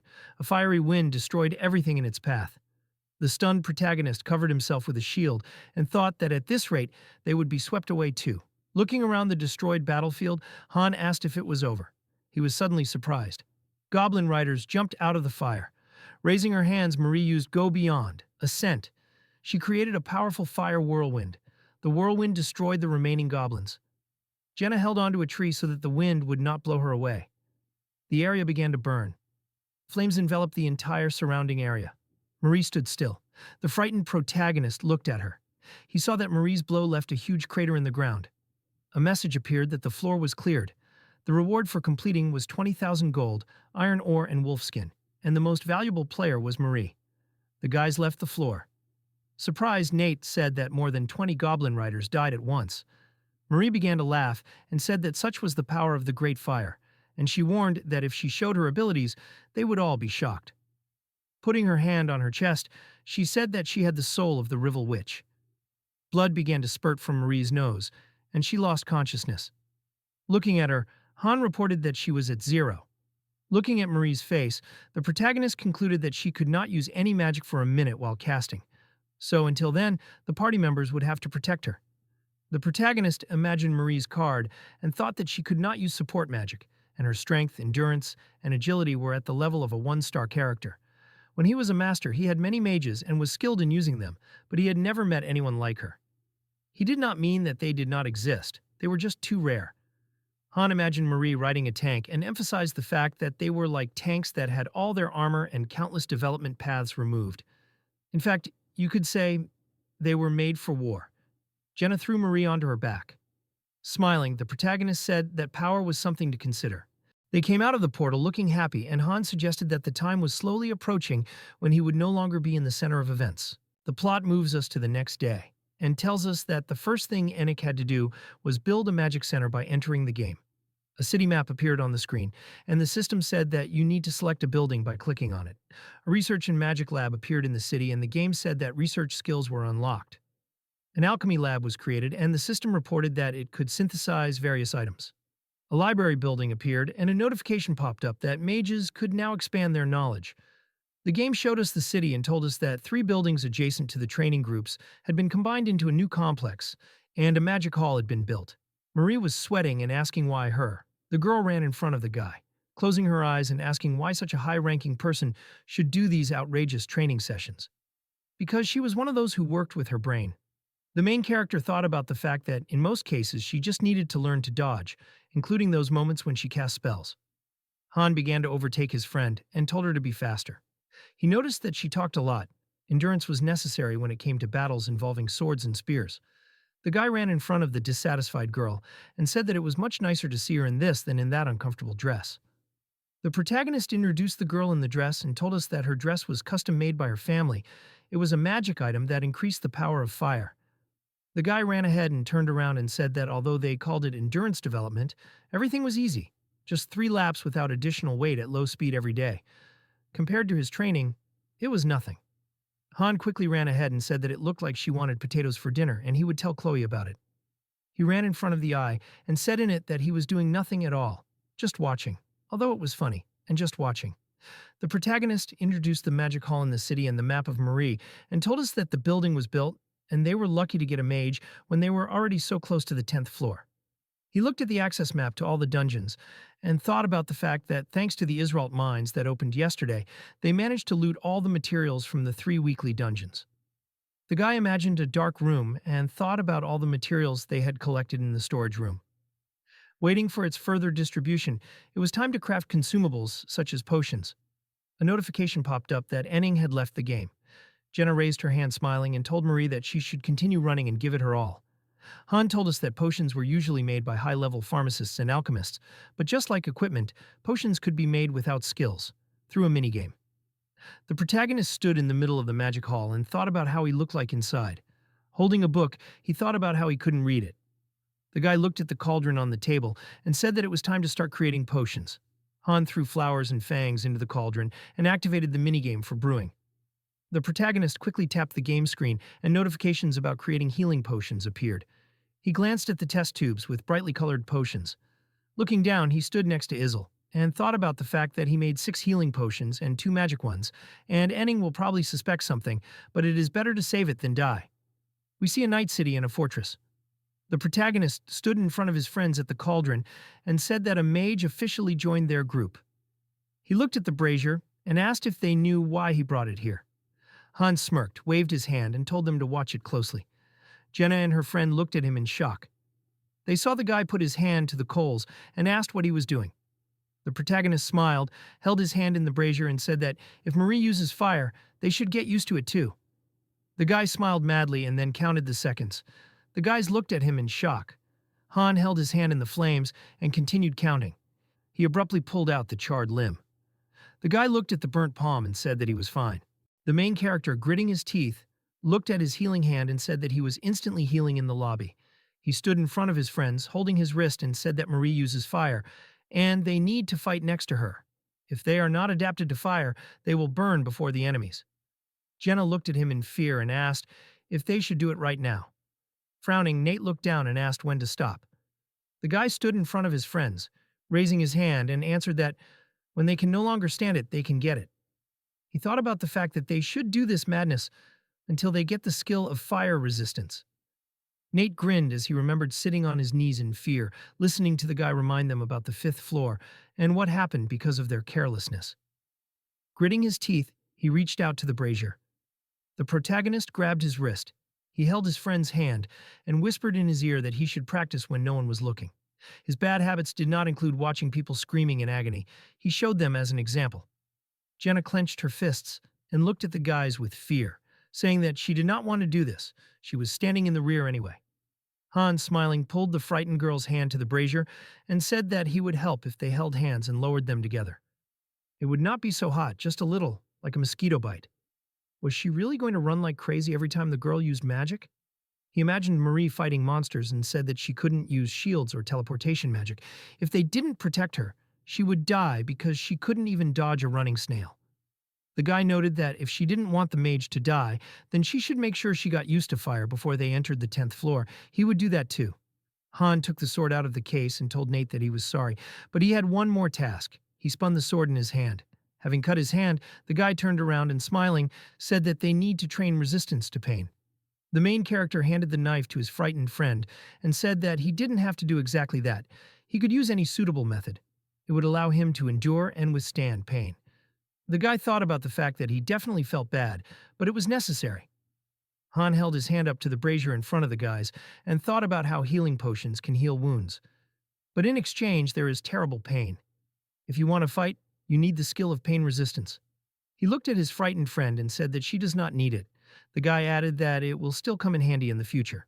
Jenna looked at her friend with concern and asked if she could do it later. The main character looked at the windows and said that switching is a skill that will allow her to quickly switch from daggers to arrows. At any time at a short or long distance, she will be able to fight and switch. He imagined himself with the guys in the game and said that they will no longer resort to building close, long, and medium combat. From now on, they will use a triangular formation with Marie in the center and will begin training from tomorrow. Han looked at the confused girl and said that it wasn't really hers, but he and Nate couldn't protect Marie alone. She would have to join in too. The guy imagined the guys standing around the mage on the tank and thought about how it was like protecting a princess. But in order to use Marie to the maximum, there were no other options. He told us that the most effective party composition included 2 mages. It would be great to have a support mage, but unfortunately they didn't have one. The protagonist thought about the fact that they hadn't completed the 9th floor, but the chance of them going there was very small. Most likely they would choose the second group so that it would get more experience. Entering the room, Han thought about the fact that while the quest chain was active, it was unlikely that there would be only one active group. Even Enoch knew about the development of the additional group. He put the bucket of water on the floor and thought about the hint they had. Subjugation, survival, guard, breakthrough, execution, defense, siege, pursuit, and escape. The guy presented the team cards on the 10th floor and thought about the fact that at this stage there was a mission that involved at least 2 groups. The protagonist threw a match into the brazier and thought about the fact that since this was a joint mission, the level of danger was incomparable to what they had seen before. Han put his hand into the flame and frowned, deciding that he needed to prepare thoroughly. Smoke filled the room, and the guy coughed. "We see a house with a light burning inside." A message popped up saying that the protagonist received the skill fire resistance. The guy stood in front of a surprised Marie and said that she was useless now. So if she reduced the attack power, she needed to speed up the casting of spells and reduce mana consumption. He looked at her with displeasure and asked if she wanted it. The girl looked at him in fear and hiccuped. She ran ahead and said that she would just do what he said. Han imagined Marie releasing flames and creating explosions and told us that she uses 3 classes of magic: ignition, flaring explosive flames, and directed explosions and their variations. The higher the class, the more mana is consumed. He walked towards Jenna, holding a sword, and thought that her magic is really powerful, but to use it effectively, they need to increase the burn rate. The guy told us that they are approaching the 10th floor every second, from morning to night, so it is necessary to complicate the training many times. Jenna, smiling, released an arrow from her bow and said that she was ready. Swinging his sword, the guy parried the arrows and thought that usually in sparring, the arrows just fly at him, and now he threw away the shield and added additional conditions. The girl winked and smiled, said that he was getting stronger, his growth rate is very high. The main character seriously looked at the end of the arrow and said that they are training. He does not need compliments. He swung his sword and cut the arrow. A notification popped up that the guy had acquired the projectile defense skill. The system reported that fencing basics and shield basics had been raised to level 6. Jenna ran furiously towards the guy, swinging her knife. The guy leaned back and dodged the attack. The girl was taking an arrow out of her quiver, frowning. She drew her bow and used the switch. The protagonist held out his sword in front of his friend. He looked at her with concern and thought that she was initially a 1-star, but her potential was great, and her learning speed was generally abnormal. If he hadn't had gaming experience, Jenna would have remained seriously underdeveloped. The girl smiled, put her hand to her lips, and asked who was mumbling that compliments were unnecessary during training. Han grabbed his friend by the cheeks and said that he would make everyone ask where she got her scars. He looked at the door and told us that Nate could be called a typical 1-star. Currently, the 3rd level of spear is his ceiling. For some time, he did not appear at training, locked himself in a room, and trying to master pain immunity. The guy watched as Marie stood surrounded by flames and thought about how she was training on a special training ground in the Hall of Magic. Even holding back magic, it is still strong. Except for special circumstances, she should mainly use first-class magic. The protagonist looked at the guys sitting by the wall and told us that in the corner of the training hall, some random 1-stars are straining, but there are no useful ones among them. They can't fill even 1 group, let alone 2, where the maximum number of fighters is 5. But it seems that Enig does not plan to summon anyone. Han looked down tensely and thought that maybe he wants to add these guys to them. The plot tells us that the next day, Eddie's group returned after passing the ninth floor. The wounded guys were leaving the portal. The protagonist crossed his arms and looked away and said that it seemed like someone's limbs were shortened and asked what the essence of the task was. The girl stood in front of him with her eyes closed and answered that it was necessary to conquer a goblin village, numbering about 50 units. The guy asked her to tell him about everything that seemed strange. Eddie sadly lowered her gaze. She remembered how she fought monsters on wet ground and answered that the soil was muddy, as if it had been raining for a long time. The girl walked away from the guy and said that nothing else came to mind. The protagonist looked ahead and said that it was their turn. A bright flame appeared. A notification popped up that the floor had been passed and Marie had increased her level. Han walked out of the portal with the guys seriously, thinking about how it looked like they couldn't use the fourth floor for training anymore. He was currently level 10, Jenna was level 8, Nate was level 6, and Marie was level 4. He looked away, clenching his fist and thinking about how with the current number of floors, that was the limit at their levels. They had gone up as much as they could. The guy introduced his team and the new daggers, telling us that gear production was working, so the group's gear had been upgraded. The flimsy D-rank leather armor had been upgraded to D-rank iron plate armor, and he and Nate now had daggers. He presented Greg and Dustin's cards, telling us that two of the guys training on the court had joined the first and second groups, although they were far behind the others. Nothing could be done.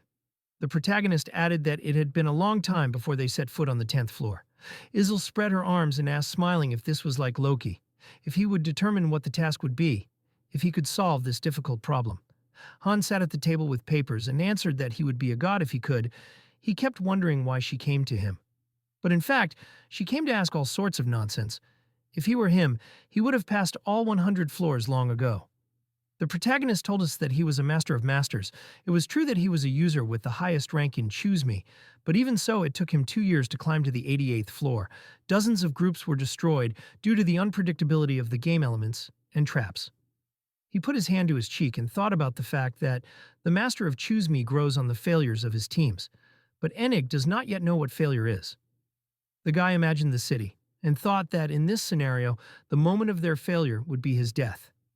A crowd of guys stood on the street in front of the guards. Marie looked away worriedly and told the guy that the area was full because that little fairy hadn't summoned them. Han looked away calmly and thought about how half an hour had passed since Enig appeared online. His inaction showed that he was thinking. The system asked if they wanted to go to the 10th floor. The guy looked at the entrance to the dungeon and thought about whether to enter the 10th floor or wait a little longer. Han crossed his arms and frowned, and thought about how the last one to join the group hadn't been adjusted yet, and he had been promoted even after reaching the limit at level 10.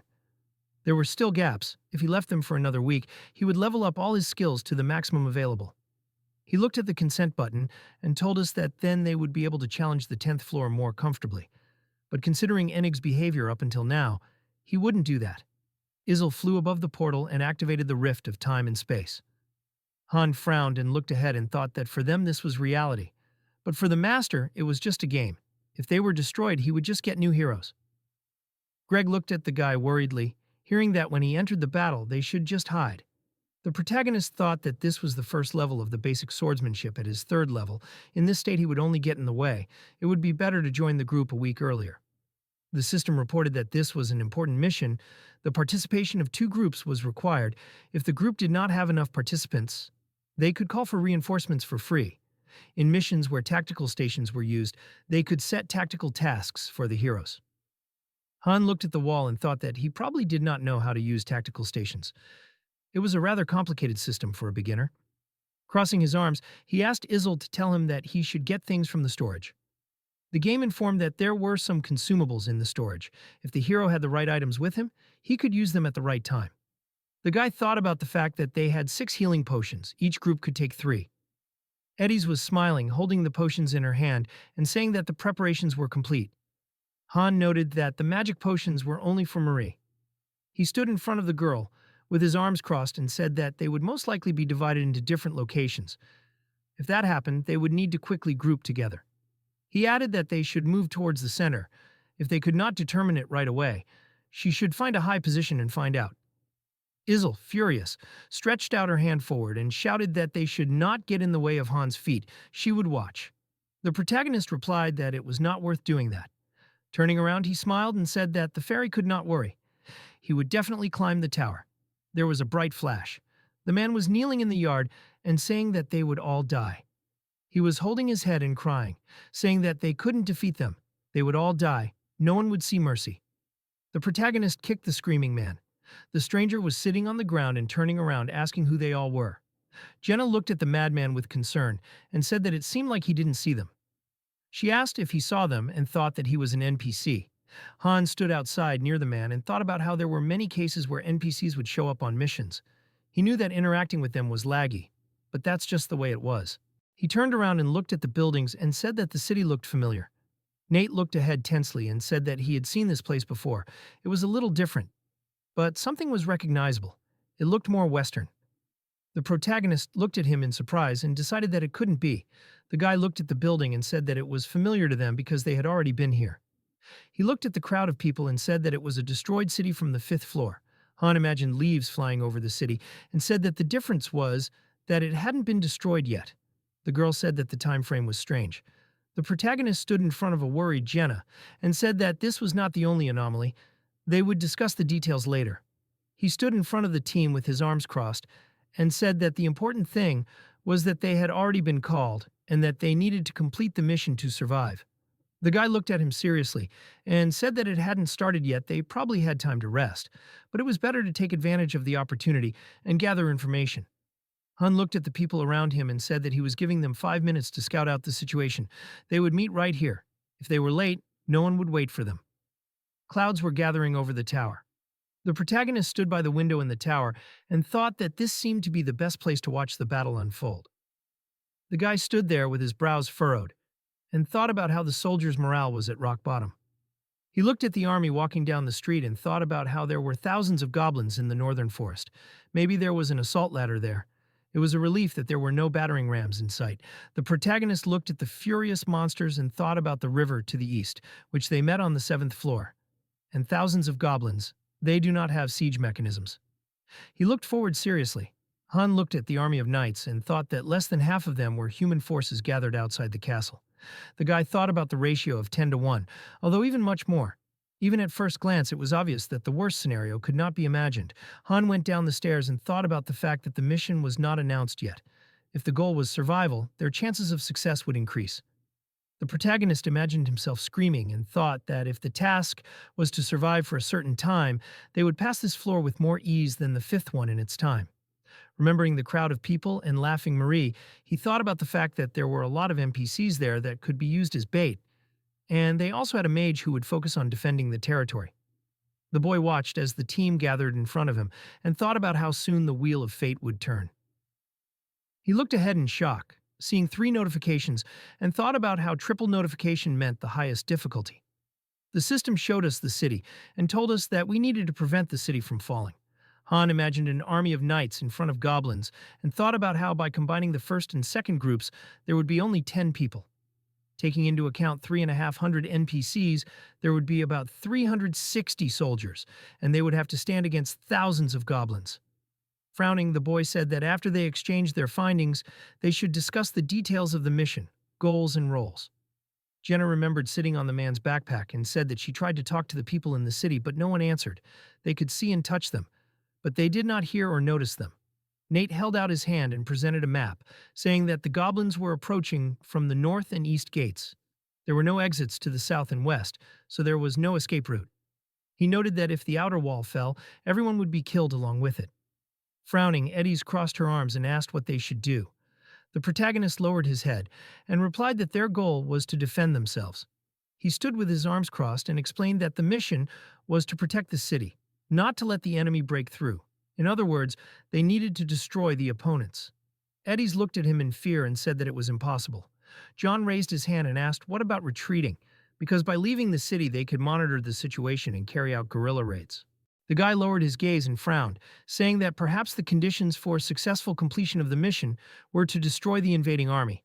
Otherwise, they would fail. He turned to the central tower. Han looked at the glowing statue and thought about how the twin goddesses were an item that appeared from time to time during special missions. The protagonist looked away warily and said that it didn't matter if they killed Theo or not. If this statue was destroyed, they were finished. John crossed his arms, closed his eyes, and said that it was absurd. Did they really need to protect it by fighting off enemies? The protagonist stood with his arms crossed and said that it was true. He looked at his worried allies and said that otherwise they would all die. The guy stood in front of John and told him that no matter where they were, there was no escape, no exceptions. A bead of sweat ran down Han's cheek, and he thought that the conditions were simply ridiculous. But while they were in the game, even with an impossible mission, there had to be a strategy. Gritting his teeth, he presented a map and said that there were many goblins, but their only siege equipment was ladders, and only the army on the server. If they were careful, they could buy enough time. The protagonist frowned and told the guys that the girls' group would go to the northern wall and help the soldiers.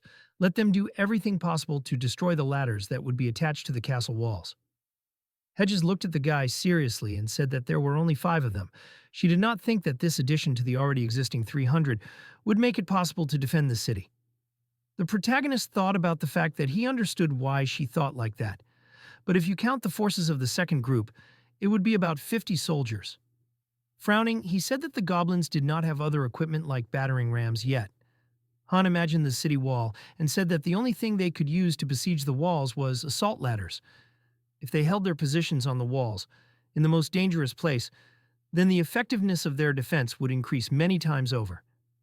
Hedges looked at him worriedly and replied that she didn't mean that. The protagonist closed his eyes and listened as she said that even if they won for a while, they were still far from victory. He imagined an army of armed goblins and thought that if both groups fought together, the outcome would be the same.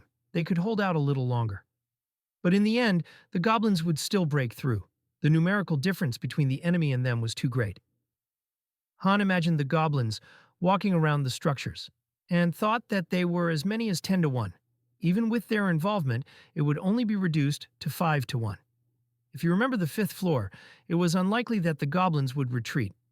From the point of view of common sense, they could not win this battle.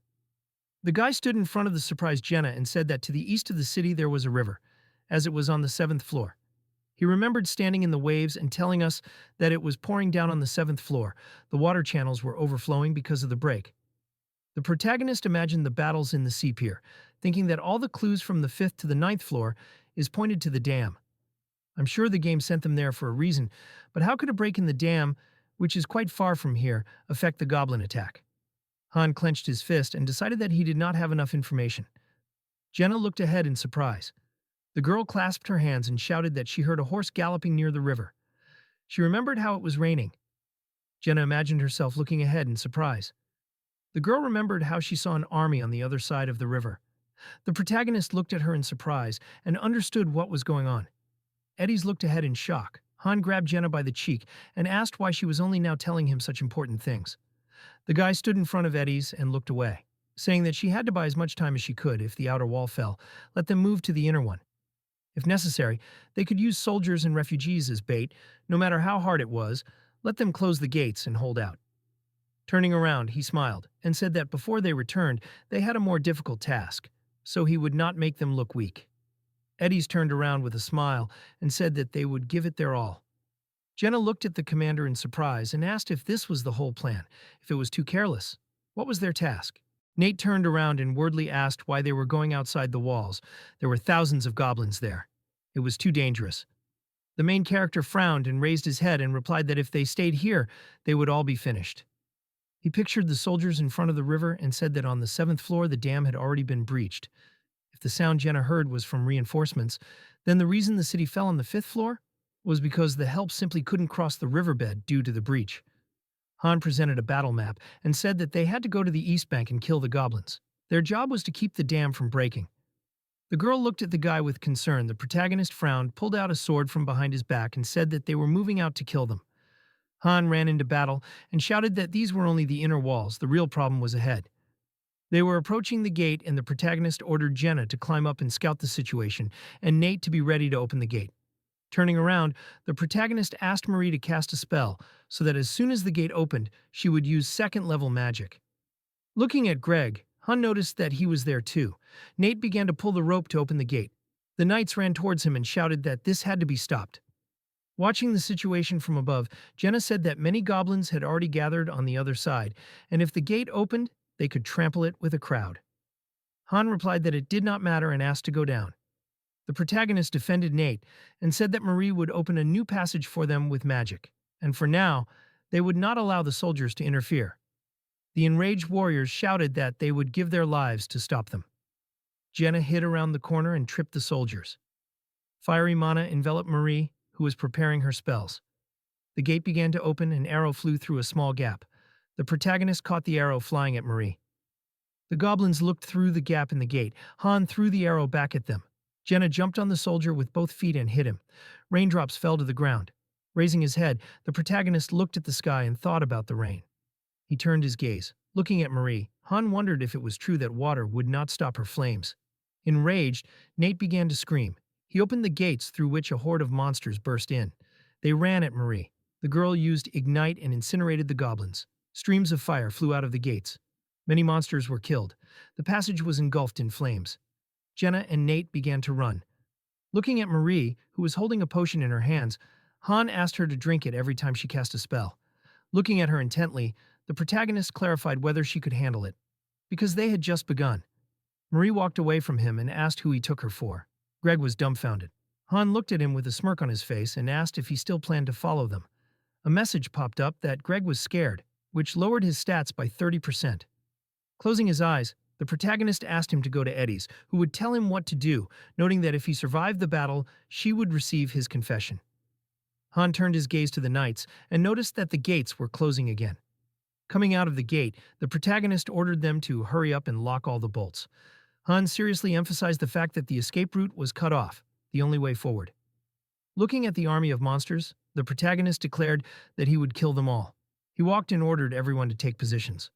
Frowning, Han told Marie to use the first level with a weak firepower, try to spread her flames over the area and cover as much as she can. Looking down, the protagonist cried out that the rain was getting stronger and that the goblins would pass through the fire and attack them. The monsters rushed at them while Han reasoned that there were 20 seconds left until Marie's spell. Looking at the monster flying at him, the protagonist began to count down. Swinging his blade, Han noted that there were 18 seconds left. The monsters fired crossbows at them. Standing next to Marie, the protagonist deflected the shots with his shield. He kicked the rocks that flew at the goblins. Nate pierced the goblin's body with his spear. Jenna cut off the monster's head. She shot the goblin in the face, while Han reasoned that there were 4 seconds left. The monster appeared behind Nate. The protagonist threw his blade at the goblin, thereby saving Nate. Han pulled out his blade. Watching Marie, the protagonist shouted that they were aiming at her and needed to change positions. Marie released a powerful stream of energy at the monsters. The goblins began to burn alive. Han started to run away and shouted that they needed to run right through. Running across the battlefield, the protagonist told us that although the heat penetrated the leather armor, it was quite bearable, and it was lucky that Marie joined their group. Looking at the crowd of goblins that rushed at him, Han shouted for Marie to cast more magic. He thought that the weather was hindering them because the fire barricade was dying out too quickly due to the cutting down the monsters. The protagonist ordered Nate to support the left flank and leave these to him. The guys fought the goblins, while Han thought that he needed another 20 seconds. A goblin appeared behind the protagonist. Turning around, the protagonist killed the monster and shouted to change positions. Releasing a powerful beam of fire, Marie burned the goblins.